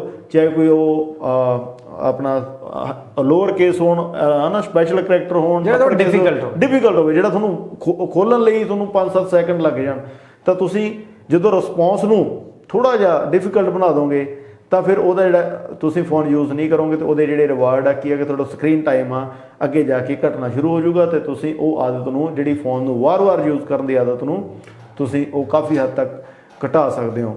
ਤਾਂ ਬਟ ਜਦੋਂ ਇਹ ਘਟ ਜਾਂਦੀ ਹੈ ਤਾਂ ਫਿਰ ਇਹ ਰਿਪੀਟ ਕਰਨਾ। ਹੁਣ ਹੈਬਿਟ ਤੇ ਜਿਹੜੀ ਐਟੋਮਿਕ ਹੈਬਿਟ ਦੀ ਗੱਲ ਹੋ ਰਹੀ ਆ, ਉਹ ਇਹ ਆ ਕਿ ਜਦੋਂ ਤੁਸੀਂ ਆਪਦੀ ਉਸ ਚੀਜ਼ ਨੂੰ ਸਮਝ ਲਿਆ ਕਿ ਮੇਰੀ ਇਹ ਮਾੜੀ ਆਦਤ ਆ, ਮੈਂ ਇਹਨੂੰ ਛੱਡਣਾ, ਤਾਂ ਉਹਦੇ ਜਿਹੜੇ ਇਫੈਕਟ ਤੁਹਾਨੂੰ ਪਤਾ ਲੱਗ ਗਏ ਵੀ ਇਹ ਇਸ ਤਰੀਕੇ ਨਾਲ ਛੱਡੀ ਜਾ ਸਕਦੀ ਹੈ। ਚੰਗੀ ਆਦਤ ਜਿਹੜੀ ਤੁਸੀਂ ਬਿਲਡ ਕਰਨੀ ਆ, ਤੁਹਾਨੂੰ ਪਤਾ ਲੱਗ ਗਿਆ ਕਿ ਇਹਨੂੰ ਇਸ ਤਰੀਕੇ ਨਾਲ ਹੁਣੇ ਬਿਲਡ ਹੋਣੀ ਆ, ਤਾਂ ਫਿਰ ਉਹਨੂੰ ਰਿਪੀਟ ਕਰਨਾ ਤੇ ਕਰਦੇ ਹੀ ਰਹਿਣਾ। ਕਿੰਨਾ ਚਿਰ ਕਰਦੇ ਰਹਿਣਾ? ਜਿੰਨਾ ਚਿਰ ਤੁਹਾਡੇ ਸਬਕੌਂਸ਼ੀਅਸ ਮਾਈਂਡ ਦੇ ਵਿੱਚ ਉਹ ਚੀਜ਼ ਚਲੀ ਨਹੀਂ ਜਾਂਦੀ। ਜਦੋਂ ਉਹਨੂੰ ਤੁਸੀਂ ਰਿਪੀਟ ਕਰੀ ਜਾਓਗੇ, ਚਾਹੇ ਗਲਤ ਤਰੀਕੇ ਨਾਲ ਕਰੋ, ਚਾਹੇ ਫਿਰ ਹੌਲੀ ਪਰਫੈਕਸ਼ਨ ਆਉਂਦੀ ਜਾਂਦੀ ਆ, ਤਾਂ ਇੱਕ ਟਾਈਮ 'ਤੇ ਤੁਸੀਂ ਸਡਨਲੀ ਇਹ ਪਾਓਗੇ ਕਿ ਯਾਰ ਮੇਰੇ ਕੋਲ ਤਾਂ ਕੋਈ ਮਾੜੀ ਆਦਤ ਹੈ ਹੀ ਨਹੀਂ, ਤਾਂ ਮੇਰੇ ਕੋਲ ਤਾਂ ਉਹ ਸਾਰੀਆਂ ਗੁੱਡ ਹੈਬਿਟਸ ਹੈਗੀਆਂ ਜਿਹੜੀਆਂ ਮੈਂ ਚਾਹੁੰਦਾ ਸੀ। ਤਾਂ ਇਹ ਬੁੱਕ ਤੁਹਾਨੂੰ 1 by 1 ਕਰਕੇ ਸੰਜੀਵ ਇਹੀ ਸਮਝਾਉਂਦੀ ਜਾਂਦੀ ਆ। ਮੈਂ ਇੱਥੇ ਬਿੱਲੀਆਂ ਦੀ ਐਗਜ਼ਾਮਪਲ ਜ਼ਰੂਰ ਦੇਣੀ ਚਾਹੂੰਗਾ। ਇਹਦੇ ਵਿੱਚ ਇੱਕ ਐਗਜ਼ਾਮਪਲ ਦਿੱਤੀ ਹੈ ਕਿ ਇੱਕ ਮਨੋਵਿਗਿਆਨਕ ਸੀਗਾ, ਸਾਈਕੈਟਰਿਸਟ ਸੀਗਾ, ਉਹਨੇ ਇੱਕ ਕਮਰੇ ਦੇ ਵਿੱਚ ਇੱਕ ਬਿੱਲੀ ਨੂੰ ਕੈਦ ਕਰਤਾ। ਕਮਰੇ ਦੇ ਵਿੱਚ ਪੂਰਾ ਹਨੇਰਾ, ਇੱਕ ਰੱਸੀ ਰੱਖੀ ਵੀ ਆ ਉੱਥੇ, ਇੱਕ ਹੋਰ ਥੋੜ੍ਹਾ ਜਿਹਾ ਸਮਾਨ ਜਿਹਾ ਕੁਛ ਰੱਖਿਆ ਹੋਇਆ ਨਾਲ। ਇਹ ਜਿਹੜਾ ਡੋਰ ਹੈਗਾ ਉਹ ਇੱਕ ਲਿਵਰ ਉੱਥੇ ਲੱਗਾ ਹੋਇਆ, ਉਹਨੂੰ ਨੱਪਣ ਦੇ ਨਾਲ ਉਹ ਡੋਰ ਖੁੱਲਦਾ। ਹੁਣ ਜਦੋਂ ਬਿੱਲੀ ਹਨੇਰੇ ਵਿੱਚ ਇੱਧਰ ਉੱਧਰ ਵੱਜਦੀ ਫਿਰਦੀ ਕੰਧਾਂ ਦੇ ਵਿੱਚ, ਉਹਨੂੰ ਕੁਛ ਨਹੀਂ ਪਤਾ ਲੱਗਦਾ ਵੀ ਮੈਂ ਕੀ ਕਰਾਂ ਹੈ ਨਾ। ਕਿਤੇ ਰੱਸੇ ਕੋਲੇ ਜਾਂਦੀ ਆ, ਕਿਤੇ ਡੋਰ ਦੇ ਵਿੱਚ ਵੱਜਦੀ ਆ, ਅਚਾਨਕ ਸਡਨਲੀ ਕੀ ਹੁੰਦਾ ਕਿ ਭੱਜਦੀ ਫਿਰਦੀ ਸੀ ਉਹਦਾ ਜਿਹੜਾ ਉਹ ਲੀਵਰ ਦੇ ਵਿੱਚ ਵੱਜਦੀ ਆ, ਤਾਂ ਉਹ ਡੋਰ ਖੁੱਲ੍ਹ ਜਾਂਦਾ। ਪਰ ਬਿੱਲੀ ਨੂੰ ਨਹੀਂ ਪਤਾ ਲੱਗਾ ਕਿ ਉਹਦੇ ਵਿੱਚ ਵੱਜਣ ਕਰਕੇ ਉਹ ਡੋਰ ਖੁੱਲਿਆ। ਤੇ ਫਿਰ ਉਸ ਤੋਂ ਬਾਅਦ ਉਹਨੂੰ ਫਿਰ ਉਹਦੇ ਵਿੱਚ ਬੰਦ ਕਰ ਦਿੱਤਾ ਜਾਂਦਾ। ਉਹ ਫਿਰ ਭੱਜਦੀ ਫਿਰ ਉਹਦੇ ਵਿੱਚ ਵੱਜਦੀ ਆ, ਫਿਰ ਡੋਰ ਖੁੱਲ ਜਾਂਦਾ। ਫਿਰ ਬਿੱਲੀ ਦੇ ਦਿਮਾਗ 'ਚ ਆਉਣਾ ਸ਼ੁਰੂ ਹੋ ਜਾਂਦਾ ਵੀ ਮੈਂ ਕਿਸੇ ਚੀਜ਼ ਦੇ ਵਿੱਚ ਹਿੱਟ ਹੁੰਦੀ ਆ, ਉਹਦੇ ਕਰਕੇ ਡੋਰ ਖੁੱਲਦਾ। ਫਿਰ ਉਹ ਬਿੱਲੀ ਨੇ ਉਹ ਚੀਜ਼ ਨੂੰ ਲੱਭਣ ਦੀ ਕੋਸ਼ਿਸ਼ ਕੀਤੀ, ਮੈਂ ਕਿਸ ਚੀਜ਼ ਨੂੰ ਹਿੱਟ ਕਰਦੀ ਆ ਵਾਰੀ ਜਿਹਦੇ ਨਾਲ ਡੋਰ ਖੁੱਲਦਾ। ਫਿਰ ਉਹਨੂੰ ਪੱਕਾ ਹੋ ਜਾਂਦਾ ਕਿ ਆਹ ਚੀਜ਼ ਆ ਜਿਹਨੂੰ ਮੈਂ ਹਿੱਟ ਕਰਦੀ ਆ, ਉਹਦੇ ਨਾਲ ਡੋਰ ਖੁੱਲਦਾ। ਫਿਰ ਉਹਨੇ ਜਦੋਂ ਉਹਨੂੰ ਦੁਬਾਰਾ ਉਸ ਰੂਮ ਦੇ ਵਿੱਚ ਵਾਰੀ ਪਾਇਆ ਗਿਆ, ਉਹ 'ਤੇ 50-60 ਵਾਰੀ ਐਕਸਪੈਰੀਮੈਂਟ ਕੀਤੇ। ਫਿਰ ਬਿੱਲੀ ਇੱਧਰ ਉੱਧਰ ਕੰਧਾਂ 'ਚ ਵੱਜਣ ਦੀ ਥਾਂ ਸਿੱਧਾ ਹੀ ਲੀਵਰ ਕੋਲੇ ਜਾਂਦੀ ਸੀ, ਉਹਦੇ ਵਿੱਚ ਹਿੱਟ ਕਰਦੇ ਸੀ, ਡੋਰ ਖੁੱਲ ਜਾਂਦਾ ਸੀ। ਤਾਂ ਇਹੀ ਇੱਕ ਚੀਜ਼ ਹੈ, ਜਦੋਂ ਆਪਾਂ ਕਿਸੇ ਵੀ ਚੀਜ਼ ਨੂੰ ਸਮਝ ਜਾਂਦੇ ਹਾਂ ਕਿ ਕਿਵੇਂ ਉਹ ਡੋਰ ਖੁੱਲ੍ਹਣਾ, ਕਿਵੇਂ ਉਹ ਆਦਤ ਨੂੰ ਆਪਾਂ ਛੱਡਣਾ, ਜਾਂ ਕਿਵੇਂ ਕਿਸੇ ਆਦਤ ਨੂੰ ਬਿਲਡ ਕਰਨਾ, ਤਾਂ ਫਿਰ ਉਹ ਜਿਹੜਾ ਲੀਵਰ ਆ, ਉਹ ਜਿਹੜਾ ਟ੍ਰਿਗਰ ਵਾਲਾ ਪੁਆਇੰਟ ਆ, ਉਹ ਆਪਾਂ ਲੱਭਣਾ। ਤਾਂ ਉਹਨੂੰ ਲੱਭ ਕੇ ਉਹਨੂੰ ਵਾਰੀ ਹਿੱਟ ਕਰਨਾ, ਵਾਰੀ ਹਿੱਟ ਕਰਕੇ ਉਹਨੂੰ ਤੁਸੀਂ ਆਦਤ ਵਿੱਚ ਬਿਲਡ ਕਰ ਲੈਣਾ। ਤਾਂ ਫਿਰ ਸਾਰੇ ਦਰਵਾਜ਼ੇ, ਤਰੱਕੀਆਂ ਦੇ ਰਾਹ ਆਪਦੇ ਆਪ ਹੀ ਖੁੱਲ੍ਹ ਜਾਣੇ ਆ। ਜੀ ਹਰਪ੍ਰੀਤ ਜੀ, ਹੁਣ ਮੈਂ ਤੁਹਾਡਾ ਜਿਹੜਾ ਮੰਡੇ ਤੁਸੀਂ ਪ੍ਰੋਗਰਾਮ ਕਰਦੇ ਹੋ, ਜਿਹੜਾ ਹੈਲਥ ਵਾਲਾ ਸੈਗਮੈਂਟ ਹੈ ਜੀ, ਉਹਦਾ ਮੈਂ ਰੈਗੂਲਰ ਫੋਲੋਵਰ ਹਾਂ। ਹਾਂਜੀ। ਤੇ ਉਹਦੇ ਨਾਲ ਮੈਂ ਕੀ ਚੇਂਜ ਕੀਤਾ ਹਰਪ੍ਰੀਤ ਜੀ, ਇੱਕ ਸੈਗਮੈਂਟ ਦੇ ਵਿੱਚ ਇਨਸੋਮਨੀਆ ਦੀ ਗੱਲ ਹੋ ਰਹੀ ਸੀ ਜੀ, ਸਲੀਪਲੈਸਨੈਸ ਕਰਕੇ।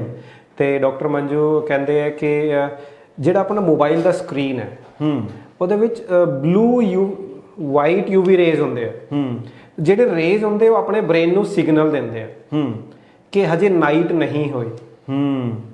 ਹੁਣ ਉਹ ਜਿਹੜਾ ਸਟਿਮੂਲਸ ਹੈ, ਉਹ ਜਿਹੜਾ ਕਿਊ ਮਿਲਿਆ ਬ੍ਰੇਨ ਨੂੰ ਕਿ ਹਜੇ ਨਾਈਟ ਨਹੀਂ ਹੋਈ ਤੇ ਸਲੀਪਿੰਗ ਹਾਰਮੋਨ ਰਿਲੀਜ਼ ਨਹੀਂ ਕਰਨਾ ਜੀ। ਹੁਣ ਬੋਡੀ ਦਾ ਰਿਐਕਸ਼ਨ ਕੀ ਹੈ, ਬੋਡੀ ਦੀ ਕ੍ਰੇਵਿੰਗ ਕੀ ਹੋਈ, ਨਾਈਟ ਹੋਈ ਨਹੀਂ ਜੀ, ਸੋਣਾ ਹੀ ਨਹੀਂ। ਹੁਣ ਜਦੋਂ ਸੋਣੇ ਦੀ ਕ੍ਰੇਵਿੰਗ ਨਹੀਂ ਹੋਈ ਤੇ ਸਲੀਪ ਨਹੀਂ ਆਣੀ, ਉਹਦੇ ਰਿਵਾਰਡ ਕੀ ਹੈ, ਰਿਵਾਰਡ ਆ ਕੇ ਨੈਗੇਟਿਵ ਜੀ। ਹੁਣ ਮੈਂ ਇਹ ਆਪਦੀ ਜ਼ਿੰਦਗੀ ਦੇ ਵਿੱਚ ਐਕਸਪੈਰੀਮੈਂਟ ਕੀਤਾ ਕਿ ਆਪਦਾ ਜਿਹੜਾ ਫੋਨ ਹੈ, ਜਿਹੜਾ ਬਲੂ ਲਾਈਟ ਰਿਲੀਜ਼ ਕਰਦਾ ਹੈ, ਉਹਨੂੰ ਪਾਸੇ ਰੱਖਿਆ ਜੀ, ਅਲਾਰਮ ਲਾ ਕੇ ਦੂਰ ਰੱਖੋ ਬੈੱਡ ਤੋਂ। ਬਿਲਕੁਲ। ਤੇ ਜੇ ਤੁਸੀਂ ਦੇਖੋਗੇ ਨਹੀਂ, ਹੁਣ ਕਿਉਂ ਕੀ ਆਇਆ ਕਿ ਫੋਨ ਦੂਰ ਪਿਆ ਜੀ, ਉਹਦੀ ਕ੍ਰੇਵਿੰਗ ਕੀ ਹੋਈ, ਯਾਰ ਕੌਣ ਉੱਠ ਕੇ ਜਾਊਗਾ, ਪੈ ਜਾ ਬੈੱਡ ਤੇ। ਬਿਲਕੁਲ। ਉਹਦਾ ਰਿਜ਼ਲਟ ਕੀ ਹੈ, ਉਹਦਾ ਰਿਸਪੌਂਸ ਕੀ ਆਇਆ ਕਿ ਮੈਂ ਉੱਠ ਕੇ ਨਹੀਂ ਜਾਣਾ ਜੀ, ਆਈ ਹੈਵ ਟੂ ਸਲੀਪ। ਹੁਣ ਇਹੀ ਮੇਰੇ ਮਾਈਂਡ ਨੂੰ ਕਿਉਂ ਮਿਲਿਆ ਕਿ ਇਟ ਇਜ਼ ਸਲੀਪਿੰਗ ਟਾਈਮ। ਤੇ ਸਟੈਟਿਸਟਿਕਲੀ ਜੇ ਆਪਾਂ ਗੱਲ ਕਰੀਏ Harpreet ji, more than 50% Canadians, ਇਹ ਡਰਾਉਣ ਲਈ ਨਹੀਂ ਹੈ, ਇਹ ਸਟੈਟਸ ਕਹਿੰਦੇ ਆ, ਉਹਨਾਂ ਨੂੰ ਇਨਸੋਮਨੀਆ ਹੈਗਾ ਜੀ। ਤੇ ਉਹਨਾਂ ਚੋਂ ਤਕਰੀਬਨ 85% ਨੂੰ ਪਤਾ ਹੀ ਨਹੀਂ ਹੈ ਕਿ ਉਹ ਇਨਸੋਮਨੀਆ ਹੈ ਜੀ। ਕਿਉਂ? ਜੇ ਹੁਣ ਆਪਾਂ ਇਹੀ ਡਿਸਕਸ ਕਰੀਏ ਕਿ ਇਹ ਆਪਣਾ ਗੋਲ ਹੈ, ਇਹ ਆਪਣੀ ਡਾਇਰੈਕਸ਼ਨ ਹੈ। ਸੇਮ ਕਹਿੰਦੇ ਆ ਜੇਮਸ ਕਲੇਅਰ ਕਹਿੰਦੇ ਆ ਕਿ ਜਿਹੜਾ ਵੀ ਆਪਣਾ ਛੋਟਾ ਸਟੈਪ ਹੈ, ਉਹ ਕੰਟਰੀਬਿਊਟ ਕਰ ਰਿਹਾ ਆਪਣੇ ਉਸ ਗੋਲ ਟੁਵਰਡਸ ਦਾ ਗੋਲ ਜੀ। ਉਹ ਕਹਿੰਦੇ ਕਿ ਹਰ ਇੱਕ ਸਟੈਪ ਇੱਕ ਵੋਟ ਹੈ ਤੁਹਾਨੂੰ ਉੱਥੇ ਪਹੁੰਚਾਉਣ ਲਈ। ਬਿਲਕੁਲ। ਜੇ ਉਹ ਪੋਜ਼ਿਟਿਵ ਆ ਤਾਂ ਤੁਸੀਂ ਗੋਲ ਵੱਲ ਨੂੰ ਜਾਓਗੇ, ਪੋਜ਼ਿਟਿਵ ਹੈ ਤਾਂ ਗੋਲ ਨੂੰ ਜਾਓਗੇ, ਜੇ ਤੁਸੀਂ ਨੈਗੇਟਿਵ ਆ ਤਾਂ ਤੁਸੀਂ ਪਿੱਛੇ ਡਿਸਟਰੈਕਸ਼ਨ ਲਈ ਜਾਓਗੇ ਜੀ। ਤੇ ਇਹ ਛੋਟੇ ਐਗਜ਼ਾਮਪਲ ਜਿਹੜੇ ਦਿੰਦੇ ਆ। ਹੁਣ ਦੇਖੋ, ਫਿਰ ਉਹੀ ਗੱਲ ਆਉਂਦੀ ਹੈ ਕਿ ਬੁੱਕ ਆਪਦੇ ਆਪ ਕੁਝ ਨਹੀਂ ਕਰੋਗੇ, ਬੁੱਕ ਤੋਂ ਪੜ੍ਹ ਕੇ ਆਈਡੀਆਜ਼ ਲੈਣੇ ਹੈ, ਬੁੱਕ ਤੋਂ ਪੜ੍ਹ ਕੇ ਕਿਉਂ ਲੈਣੇ ਹੈ, ਕਿਉਂ ਤੇ ਪੋਜ਼ਿਟਿਵਲੀ ਐਕਟ ਕਰਨਾ ਹੈ ਜੀ। ਉਹੀ ਚੀਜ਼ਾਂ ਆਪਦੀ ਹੈਬਿਟ ਦੇ ਵਿੱਚ, ਆਪਦੀ ਐਕਟੀਵਿਟੀਜ਼ ਦੇ ਵਿੱਚ ਇਨਕਲਕੇਟ ਕਰਨੀ ਹੈ, ਸੋ ਦੈਟ ਦੇ ਬਿਕਮ ਯੋਰ ਹੈਬਿਟਸ ਜੀ। ਜਦੋਂ ਹੈਬਿਟ ਬਣਦੇ ਆ, ਫਿਰ ਤੁਸੀਂ ਉਹਨੂੰ ਰਿਪੀਟ ਕਰੋ, ਕੌਨਸ਼ੀਅਸਲੀ ਰਿਪੀਟ ਕਰੋ। ਉਦੋਂ ਲੱਗ ਰਿਪੀਟ ਕਰੋ, ਮੇਬੀ ਇੱਕ ਵਾਰੀ, ਮੇਬੀ 10 ਟਾਈਮਸ, ਮੇਬੀ 100 ਟਾਈਮਸ ਜੀ। ਉਹਨੂੰ ਇੰਨੇ ਟਾਈਮਸ ਰਿਪੀਟ ਕਰੋ ਕਿ ਉਹ ਸਬ ਕੌਨਸ਼ੀਅਸ ਮਾਈਂਡ ਦੇ ਵਿੱਚ ਬਹਿ ਜਾਣ। ਬਿਲਕੁਲ। ਜਦੋਂ ਉਹ ਚੀਜ਼ ਸਬ ਕੌਨਸ਼ੀਅਸ ਮਾਈਂਡ ਦੇ ਵਿੱਚ ਬਹਿ ਗਈ, ਉਹ ਬਣਦਾ ਆਪਣਾ ਹੈਬਿਟ। ਤੇ ਹਰ ਇੱਕ ਐਕਟੀਵਿਟੀ ਜਿਹੜੀ ਆਪਾਂ ਕਰਦੇ ਹਾਂ ਸਬ ਕੌਨਸ਼ੀਅਸਲੀ, ਉਹਦਾ ਹੀ ਰਿਜ਼ਲਟ ਹੈ ਜਿਹੜੇ ਆਪਾਂ ਅੱਜ ਹੈਗੇ ਆ।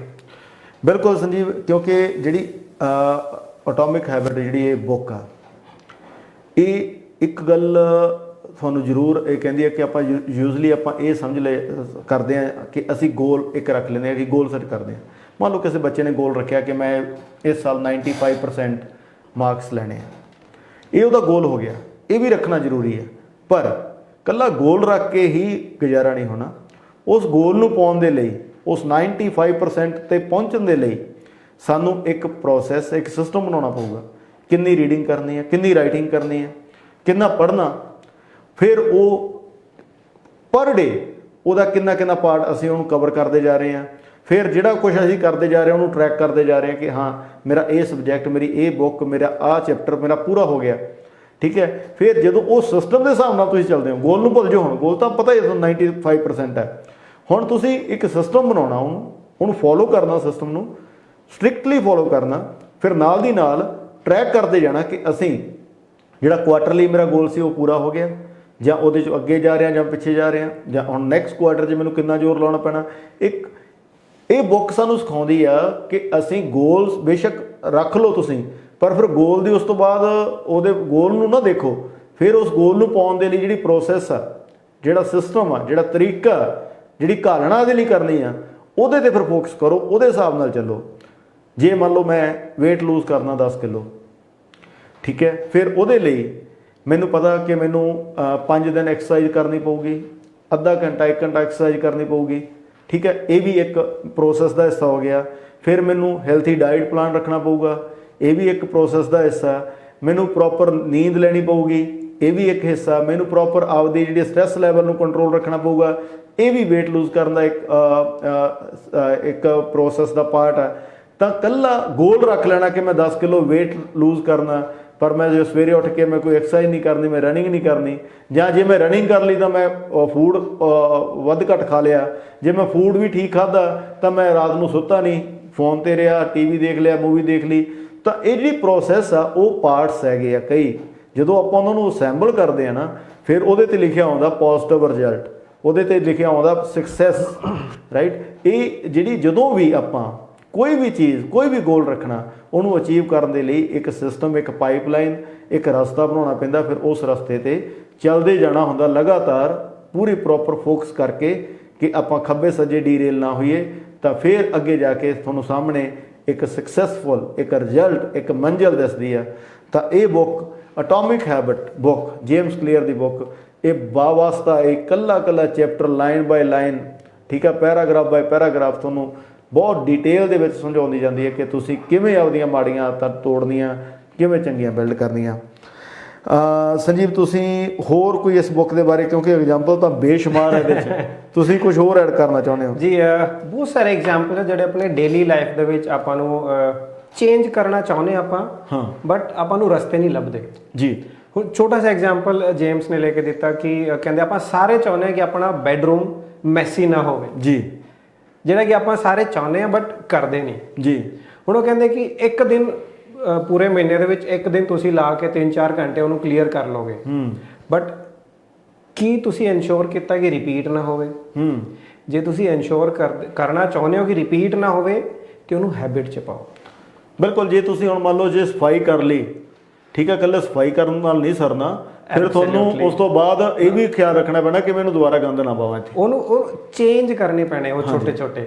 ਇਕੱਲਾ ਸਫਾਈ ਕਰਨਾ ਹੀ ਇੱਕ, ਇਕੱਲਾ ਸਫਾਈ ਕਰਨਾ ਇੱਕ ਸੋਲੂਸ਼ਨ ਨਹੀਂ, ਉੱਥੇ ਇਹ ਵੀ ਦੇਖਣਾ ਕਿ ਇਸ ਤੋਂ ਬਾਅਦ ਤੇ ਗੰਦ ਨਾ ਪਵੇ। ਤੁਸੀਂ ਜੇਕਰ ਉਸ ਤਰ੍ਹਾਂ ਹੋ ਰਿਹਾ ਤਾਂ ਫਿਰ ਉਹਨੂੰ ਤੁਸੀਂ ਰਿਪੀਟ ਕਰੋ, ਵਾਰੀ-ਵਾਰੀ ਉਹਨੂੰ ਸਫਾਈ ਕਰੋ। ਫਿਰ ਜਦੋਂ ਤੁਸੀਂ ਵਾਰੀ-ਵਾਰੀ ਸਫਾਈ ਕਰੋਗੇ, ਐਫਰਟਸ ਪਾਓਗੇ, ਫਿਰ ਤੁਹਾਡਾ ਗੰਦ ਪਾਉਣ ਨੂੰ ਵੀ ਜੀ ਨਹੀਂ ਕਰਨਾ, ਕਿਉਂਕਿ ਤੁਹਾਡੀਆਂ ਐਫਰਟਸ ਲੱਗੀਆਂ। ਬਿਲਕੁਲ। ਹੁਣ ਇੱਦਾਂ ਬਹੁਤ ਸਾਰੇ ਐਗਜ਼ਾਮਪਲਸ। ਇੱਕ ਐਗਜ਼ਾਮਪਲ ਆਪਾਂ ਜੇ ਆਪਾਂ ਗੱਲ ਕਰੀਏ, ਉਹ ਕਹਿੰਦੇ ਆ ਕਿ ਜਿਹੜਾ ਤੁਹਾਡਾ ਬੈਂਕ ਬੈਲੈਂਸ ਹੈ ਜੀ, ਉਹ ਰਿਜ਼ਲਟ ਹੈ, ਆਊਟਕਮ ਹੈ ਤੁਹਾਡੇ ਫਾਈਨੈਂਸ਼ੀਅਲ ਹੈਬਿਟਸ ਦਾ। ਬਿਲਕੁਲ। ਹੁਣ ਆਪਾਂ ਨੂੰ ਪਤਾ ਨਹੀਂ ਲੱਗਦਾ, ਸੈਲਰੀ ਆਈ, ਤਨਖਾਹ ਆਈ, ਚਲੀ ਗਈ, ਪੇ ਚੈੱਕ ਆਇਆ, ਚਲਾ ਗਿਆ ਜੀ। ਹੁਣ ਉਹ ਕਹਿੰਦੇ ਕਿ ਜੇ ਤੁਸੀਂ ਚਾਹੁੰਦੇ ਹੋ ਮਿਲੀਅਨਰ ਰਿਟਾਇਰ ਹੋਣਾ, ਤੇ ਉਹ 50 ਤੇ ਜਾ ਕੇ ਤੁਸੀਂ ਨਹੀਂ ਕਰ ਸਕਦੇ ਜੀ। ਉਹ ਅੱਜ ਤੋਂ ਹੀ whatever time it is, that is the right time. ਥੋੜਾ ਡੇਲੀ ਬੇਸਿਸ, ਫਰਕ ਵੀ ਨਹੀਂ ਪੈਂਦਾ। ਐਬਸੋਲੂਟਲੀ। ਸੰਜੀਵ, ਇਹਦੇ ਵਿੱਚ ਨਾ ਬੁੱਕ ਦੇ ਵਿੱਚ ਤੁਹਾਨੂੰ ਪਤਾ, ਜੇਮਸ ਕਲੀਅਰ ਦੀ ਇਸ ਬੁੱਕ ਦੇ ਵਿੱਚ ਇੱਕ ਉਹ ਐਰੋਪਲੇਨ ਵਾਲੀ ਵੀ ਇਹਨਾਂ ਨੇ ਐਗਜ਼ਾਮਪਲ ਦਿੱਤੀ ਆ। ਜੀ ਹਾਂ। LA ਤੋਂ ਕਹਿੰਦੇ ਜਹਾਜ਼ ਉੱਡਦਾ, ਤਾਂ ਉਹ ਜਦੋਂ ਉੱਡਣ ਵੇਲੇ ਉਹਦਾ 3.5 ਡਿਗਰੀ ਦਾ ਫਰਕ ਪੈ ਜਾਂਦਾ। ਐਡੇ ਵੱਡੇ ਜਹਾਜ਼ ਦੇ ਵਿੱਚ ਜਿਹੜਾ 3.5 ਡਿਗਰੀ ਦਾ ਬੜਾ ਮਾਰਜਨਲ, ਤੁਸੀਂ ਉਹਨੂੰ ਜੱਜ ਵੀ ਨਹੀਂ ਕਰ ਸਕਦੇ। ਤਾਂ ਉਹਦੇ ਨੈਵੀਗੇਸ਼ਨ ਦੇ ਵਿੱਚ ਪ੍ਰੋਬਲਮ ਆ ਜਾਂਦੀ ਹੈ। 3.5 ਡਿਗਰੀ ਦੇ ਐਂਗਲ 'ਤੇ ਜਹਾਜ਼ ਟਿਲਟ ਹੋ ਜਾਂਦਾ। ਤਾਂ ਫਿਰ ਦੇਖੋ, ਉਹਨੇ ਪਹੁੰਚਣਾ ਨਿਊਯਾਰਕ ਸੀ, ਪਹੁੰਚਦਾ ਉਹ ਵਾਸ਼ਿੰਗਟਨ DC ਆ। ਠੀਕ ਹੈ। ਉਹ ਉਵੇਂ ਹੀ ਛੋਟੀਆਂ ਜੇ ਤੁਸੀਂ ਸੇਵਿੰਗ ਦੀਆਂ ਆਦਤਾਂ ਪਾਉਣੇ ਹੋ, ਤਾਂ ਫਿਰ ਜਦੋਂ ਅੱਗੇ ਜਾ ਕੇ ਉਹਦਾ ਫਰਕ ਦੇਖਦੇ ਹੋ, ਮਿਲੀਅਨਸ ਬਣ ਜਾਂਦੇ ਆ। ਇਹ ਬਹੁਤ ਸਾਰੇ ਐਗਜ਼ਾਮਪਲਸ ਦਿੱਤੇ ਆ ਜੇਮਸ ਕਲੀਅਰ ਨੇ ਕਿ ਜਿਹੜਾ ਕਿ ਛੋਟੇ ਹੈਬਿਟਸ ਜੇ ਆਪਾਂ ਫੋਲੋ ਕਰਦੇ ਆ, ਉਹਨਾਂ ਦਾ ਫਿਰ ਰਿਜ਼ਲਟ ਬਣ ਕੇ ਆਉਂਦਾ ਹੈ। ਤੇ ਇਹ ਵੀ ਸੱਚ ਹੈ ਹਰਪ੍ਰੀਤ ਜੀ ਕਿ ਅੱਜ ਆਪਾਂ ਬੈਠੇ ਆ, ਆਪਾਂ ਜੀ ਰਹੇ ਆ ਆਊਟਕਮ ਬੇਸਡ ਸੋਸਾਇਟੀ ਦੇ ਵਿੱਚ ਜੀ, ਜਿੱਥੇ ਹਰ ਆਊਟਕਮ ਮੈਟਰ ਕਰਦਾ। ਹਰ ਆਊਟਕਮ ਆਪਣੇ ਨਿਊ ਹੈਬਿਟ ਲਈ ਕਿਊ ਬਣਦਾ ਜੀ। ਤੇ ਜਿਹੜਾ ਹਰ ਇੱਕ ਹੈਬਿਟ ਆਪਾਂ ਨੂੰ ਵਧੀਆ ਲੱਗਦਾ ਹੈ, ਜਿਹੜਾ ਆਊਟਕਮ ਵਧੀਆ ਲੱਗਦਾ ਹੈ, ਉਹ ਆਪਣੀ ਕਿਊ ਬਣਦਾ ਨੈਕਸਟ ਅਚੀਵਮੈਂਟ ਲਈ। ਨੈਕਸਟ ਅਚੀਵਮੈਂਟ ਲਈ ਬਿਲਕੁਲ। ਤੁਸੀਂ ਬਿਜ਼ਨਸ ਦੀ ਗੱਲ ਕਰੋ, ਜੇਮਸ ਕਲੀਅਰ ਇੱਕ ਬਹੁਤ ਵੱਡੇ ਬਿਜ਼ਨਸ ਕੋਚ ਵੀ ਹੈ ਜੀ, ਤੇ ਬਹੁਤ ਵੱਡੇ ਮੋਟੀਵੇਸ਼ਨ ਸਪੀਕਰ ਵੀ ਹੈ ਤੇ ਇਹਨਾਂ ਨੂੰ ਐਕਸੈਸ ਕਰਨਾ ਬਹੁਤ ਈਜ਼ੀ ਨਹੀਂ ਹੈ ਜੀ। ਜੇ ਅੱਜ ਆਪਾਂ ਕਹੀਏ ਕਿ ਆਪਾਂ ਨੂੰ ਲਾਈਵ ਮਿਲੀਏ, ਬਹੁਤ ਔਖਾ ਹੈ। ਇਹ ਥਾਊਜ਼ੈਂਡਸ ਆਫ ਡਾਲਰਸ ਚਾਰਜ ਕਰਦੇ ਆ, ਕਾਰਪੋਰੇਟ ਲਾਈਫ ਕੋਚ ਹੈ ਜੀ ਬਿਲਕੁਲ। ਇਹ ਕਹਿੰਦੇ ਕਿ ਤੁਸੀਂ ਜਿਹੜਾ ਵੀ ਤੁਹਾਡਾ ਗੋਲ ਹੈ ਉਹਨੂੰ ਫੋਕਸ ਕਰੋ, ਉਹਦੇ ਤੇ ਫੋਕਸ ਕਰੋ ਤੇ ਜਦੋਂ ਤੁਸੀਂ ਗੋਲ ਨੂੰ ਰਿਅਲਾਈਜ਼ ਕਰ ਲੈਂਦੇ ਹੋ ਫਿਰ ਸਟੈਪ ਬੈਕ ਕਰਕੇ ਛੋਟੇ ਛੋਟੇ ਚੀਜ਼ਾਂ ਬਣਾਓ, ਛੋਟੇ ਛੋਟੇ ਸਟੈਪਸ ਬਣਾਓ, ਪ੍ਰੋਸੈਸ ਬਣਾਓ, ਛੋਟਾ ਛੋਟਾ ਸਟੈਪਸ ਬਣਾ ਕੇ ਪ੍ਰੋਸੈਸ ਕਨਸਟੀਟਿਊਟ ਕਰੋ ਜਿਹੜਾ ਤੁਸੀਂ ਫੋਲੋ ਕਰ ਸਕਦੇ ਹੋ ਜੀ। ਆਪਾਂ ਲਾਸਟ ਸੈਸ਼ਨ ਦੇ ਵਿੱਚ ਵੀ ਗੱਲ ਕੀਤੀ, ਜਿਹੜੇ ਗੋਲ ਹੋਣੇ ਆ ਉਹ ਐਕਚੁਅਲੀ ਰੀਅਲਿਸਟਿਕ ਹੋਣੇ ਚਾਹੀਦੇ ਆ। ਹਾਂਜੀ, ਜਦੋਂ ਰੀਅਲਿਸਟਿਕ ਗੋਲ ਦਿਸਦੇ ਆਪਾਂ ਨੂੰ ਹੋਰ 5 ਇਅਰਸ ਬਾਅਦ ਮੇਰਾ ਇਹ ਟਾਰਗੇਟ ਹੈ ਜੀ, ਫਿਰ ਆਪਾਂ ਛੋਟੇ ਛੋਟੇ ਸਟੈਪਸ, ਹਰ ਇੱਕ ਸਟੈਪ ਆਪਾਂ ਨੂੰ ਫੀਲ ਗੁੱਡ, ਇੱਕ ਅਚੀਵਮੈਂਟ ਵਾਲੀ ਫੀਲਿੰਗ ਦਿੰਦਾ ਹੈ ਤੇ ਉਹ ਹਰ ਇੱਕ ਫੀਲਿੰਗ ਅਚੀਵਮੈਂਟ ਵਾਲੀ, ਆਪਣੀ ਅਕੰਪਲਿਸ਼ਮੈਂਟ ਵਾਲੀ, ਕੰਟੈਂਟਮੈਂਟ ਵਾਲੀ ਫੀਲਿੰਗ, ਉਹ ਹਰ ਇੱਕ ਫੀਲਿੰਗ ਕਿਊ ਬਣਦੀ ਹੈ ਜੀ।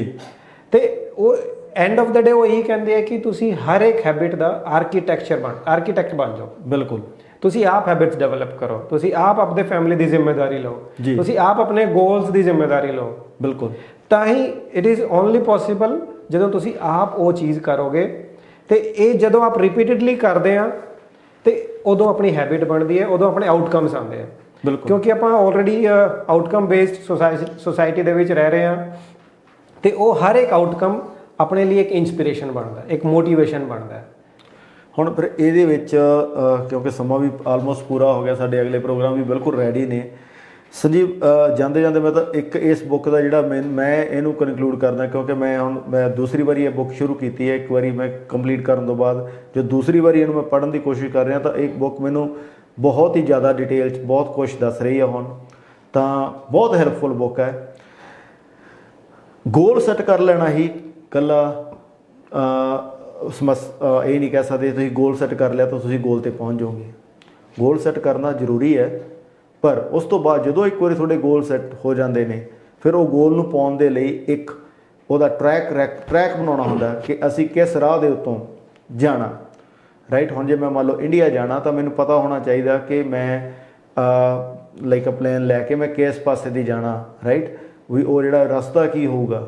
ਇੱਕ ਗੋਲ ਆ ਇੰਡੀਆ ਪਹੁੰਚਣਾ, ਪਰ ਜਾਣਾ ਕਿਸ ਤਰੀਕੇ ਨਾਲ, ਉਹ ਇੱਕ ਜਿਹੜਾ ਰਸਤਾ, ਉਹ ਜਿਹੜਾ ਪਾਥ ਆ, ਕਿੰਨੇ ਚਿਰ 'ਚ ਮੈਂ ਪਹੁੰਚ ਸਕਦਾ, ਉਹ ਸਾਰਾ ਇੱਕ ਲੇਆਊਟ ਬਣਾਉਣੀ ਹੁੰਦੀ ਹੈ, ਇੱਕ ਫਲੋ ਚਾਰਟ ਬਣਾਉਣਾ ਹੁੰਦਾ। ਫਿਰ ਉਸ ਫਲੋ ਚਾਰਟ ਦੇ ਹਿਸਾਬ ਦੇ ਨਾਲ ਜੋ ਫਲੋ ਚਾਰਟ ਆਪਣੇ ਤੋਂ ਐਫਰਟਸ ਮੰਗਦਾ, ਉਹ ਐਫਰਟਸ ਆਪਾਂ ਪੂਰੇ ਧਿਆਨ ਦੇ ਨਾਲ, ਫੋਕਸ ਦੇ ਨਾਲ ਪਾਉਂਦੇ ਜਾਂਦੇ ਹਾਂ ਤਾਂ ਫਿਰ ਅੱਗੇ ਜਾ ਕੇ ਆਪਾਂ ਨੂੰ ਮੰਜ਼ਿਲ ਮਿਲ ਜਾਂਦੀ ਹੈ। ਇਕੱਲਾ ਗੋਲ ਰੱਖ ਲੈਣਾ ਤਾਂ ਫਿਰ ਗੋਲ 'ਤੇ ਤੁਸੀਂ ਪ੍ਰਾਪਤੀ ਨਹੀਂ ਪਾ ਸਕਦੇ ਜਿੰਨਾ ਚਿਰ ਤੁਹਾਡਾ ਪ੍ਰੋਪਰ ਉਹਦਾ ਸਿਸਟਮ ਨਹੀਂ ਬਣਦਾ। ਜੇਮਸ ਕਲੀਅਰ ਇੱਕੋ ਹੀ ਗੱਲ ਕਹਿੰਦਾ, ਗੋਲ ਸੈੱਟ ਕਰੋ, ਬਟ ਉਸ ਤੋਂ ਬਾਅਦ ਗੋਲ ਨੂੰ ਸੈੱਟ ਕਰਨ ਤੋਂ ਬਾਅਦ ਫਿਰ ਤੁਸੀਂ ਟੋਟਲ ਜਿਹੜਾ ਧਿਆਨ ਆ ਤੁਹਾਡਾ ਪ੍ਰੋਸੈਸ ਦੇ ਵਿੱਚ ਹੋਣਾ ਚਾਹੀਦਾ, ਤੁਹਾਡਾ ਉਹਦੀਆਂ ਜਿਹੜੀਆਂ ਗਾਈਡਲਾਈਨ ਦੇ ਵਿੱਚ ਹੋਣਾ ਚਾਹੀਦਾ। ਹਰ ਰੋਜ਼ ਆਪਣੇ ਕੀਤੇ ਹੋਏ ਕੰਮ ਨੂੰ, ਆਪਣੇ ਕੀਤੇ ਹੋਏ ਕੰਮ ਦੇ ਟਰੈਕ ਰੈਕਡ ਨੂੰ ਵੇਖਦੇ ਜਾਓ, ਵਾਚ ਕਰਦੇ ਜਾਓ। ਤੁਸੀਂ ਗੋਲ ਨੂੰ ਜਦੋਂ ਪਾਉਣਾ ਸੀ ਉਦੋਂ ਕਿੱਥੇ ਸੀ, ਅੱਜ ਕਿੱਥੇ ਖੜ੍ਹੇ ਹੋ, ਕਿੰਨਾ ਦੂਰ ਹਜੇ ਹੋਰ ਜਾਣਾ, ਉਹ ਸਾਰੀ ਜਿਹੜੀ ਪ੍ਰਕਿਰਿਆ ਹੈਗੀ ਆ ਉਹਨੂੰ ਫੋਲੋ ਕਰਨਾ ਹੀ ਇੱਕ ਰਿਜ਼ਲਟ ਓਰੀਐਂਟਡ ਆ, ਸਕਸੈਸ ਦਾ ਰਾਸਤਾ ਹੈਗਾ, ਸਫਲਤਾ ਦੀ ਕੁੰਜੀ ਹੈਗੀ ਆ। ਤਾਂ ਸੰਜੀਵ ਖੋਬਲ ਜੀ ਸਾਡੇ ਜਿਹੜੇ ਬੁੱਧਵਾਰ ਨੂੰ ਹਮੇਸ਼ਾ ਸਾਡੇ ਨਾਲ ਇਸ ਚੰਗੀਆਂ ਗੱਲਾਂ, ਚੰਗੀਆਂ ਬੁੱਕਸ ਇਹ ਫਿਰ ਰਿਕਮੈਂਡ ਕਰਦੇ ਕਿ ਆਪਾਂ ਇਸ ਬੁੱਕ ਦੇ ਉੱਤੇ ਅੱਜ ਚਰਚਾ ਕਰਨੀ ਹੈ। ਐਕਚੁਅਲੀ ਇਹ ਫਾਈਨੈਂਸ਼ੀਅਲ ਐਡਵਾਈਜ਼ਰ ਨੇ, ਬਹੁਤ ਵਧੀਆ ਤਰੀਕੇ ਨਾਲ ਫਾਈਨੈਂਸ ਬਾਰੇ ਗਾਈਡ ਕਰਦੇ ਨੇ। ਤੁਹਾਡੀ ਕੋਈ ਫਾਈਨੈਂਸ਼ੀਅਲ ਕੋਈ ਜ਼ਰੂਰਤ ਹੈਗੀ ਆ, ਤੁਸੀਂ ਕੋਈ ਸਮਝਣਾ ਚਾਹੁੰਦੇ ਹੋ ਕਿਵੇਂ ਸੇਵਿੰਗਸ ਹੋ ਸਕਦੀਆਂ, ਕਿਵੇਂ ਥੋੜਾ ਚੀਜ਼ ਕਰਕੇ ਵੱਡੀ ਇੱਕ ਅਮਾਊਂਟ ਬਣਾਈ ਜਾ ਸਕਦੀ ਹੈ, ਤੁਸੀਂ ਸੰਜੀਵ ਖੋਬਲ ਜੀ ਨੂੰ 647 537 7732 'ਤੇ ਕਾਲ ਕਰਕੇ ਉਹ ਵੀ ਸਮਝ ਸਕਦੇ ਹੋ। ਤੁਹਾਨੂੰ ਕੋਈ ਹੋਰ ਕਿਸੇ ਚੀਜ਼ ਦੀ ਕਾਉਂਸਲਿੰਗ ਦੀ ਲੋੜ ਹੈ, ਕੋਈ ਤੁਸੀਂ ਹੋਰ ਗੱਲਬਾਤ ਕਰਨਾ ਚਾਹੁੰਦੇ ਹੋ ਬੁੱਕ ਦੇ ਰਿਲੇਟਡ, ਤਾਂ ਵੀ ਤੁਸੀਂ ਇਹਨਾਂ ਨੂੰ ਕਾਲ ਕਰ ਲੈਣੀ ਆ। ਤਾਂ ਅਗਲੇ ਬੁੱਧਵਾਰ ਨੂੰ ਕਿਸੇ ਨਵੀਂ ਕਿਤਾਬ ਦੇ ਨਾਲ, ਨਵੀਆਂ ਚੰਗੀਆਂ ਗੱਲਾਂ ਬਾਤਾਂ ਦੇ ਨਾਲ ਫਿਰ ਅਸੀਂ ਇੱਥੇ ਹਾਜ਼ਰ ਹੋਵਾਂਗੇ।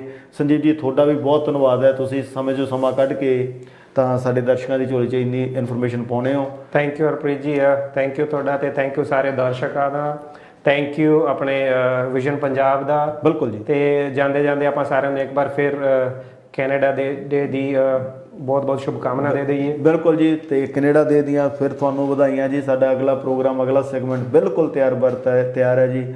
ਤੁਸੀਂ ਜੁੜੇ ਰਹੋ ਇਸੇ ਤਰ੍ਹਾਂ ਨਾਲ ਪਿਆਰ ਸਾਨੂੰ ਦਿੰਦੇ ਰਹੋ। ਅਸੀਂ ਵੀ ਟਰਾਈ ਕਰਦੇ ਰਵਾਂਗੇ ਕਿ ਚੰਗੇ ਤੋਂ ਚੰਗੇ ਪ੍ਰੋਗਰਾਮ, ਚੰਗੇ ਤੋਂ ਚੰਗਾ ਕੰਟੈਂਟ ਲੈ ਕੇ ਤੁਹਾਡੀ ਕਚਹਿਰੀ ਦੇ ਵਿੱਚ ਹਾਜ਼ਰ ਹੋਈਏ। ਤਾਂ ਦਿਓ ਹੁਣ ਸਮਾਂ, ਇਜਾਜ਼ਤ ਸਾਨੂੰ ਨਹੀਂ ਦਿੰਦਾ, ਦਿਓ ਛੁੱਟੀਆਂ, ਦਿਓ ਇਜਾਜ਼ਤਾਂ। ਰੱਬ ਨੇ ਚਾਹਿਆ ਤਾਂ ਤੁਹਾਡੇ ਫਿਰ ਦਰਸ਼ਨ ਦਿਦਾਰੇ ਕਰਾਂਗੇ ਜੀ। ਤਦ ਤੱਕ ਲਈ ਸਾਡਾ ਤੇ ਤੁਹਾਡਾ ਰੱਬ ਰਾਖਾ। ਸਤਿ ਸ੍ਰੀ ਅਕਾਲ।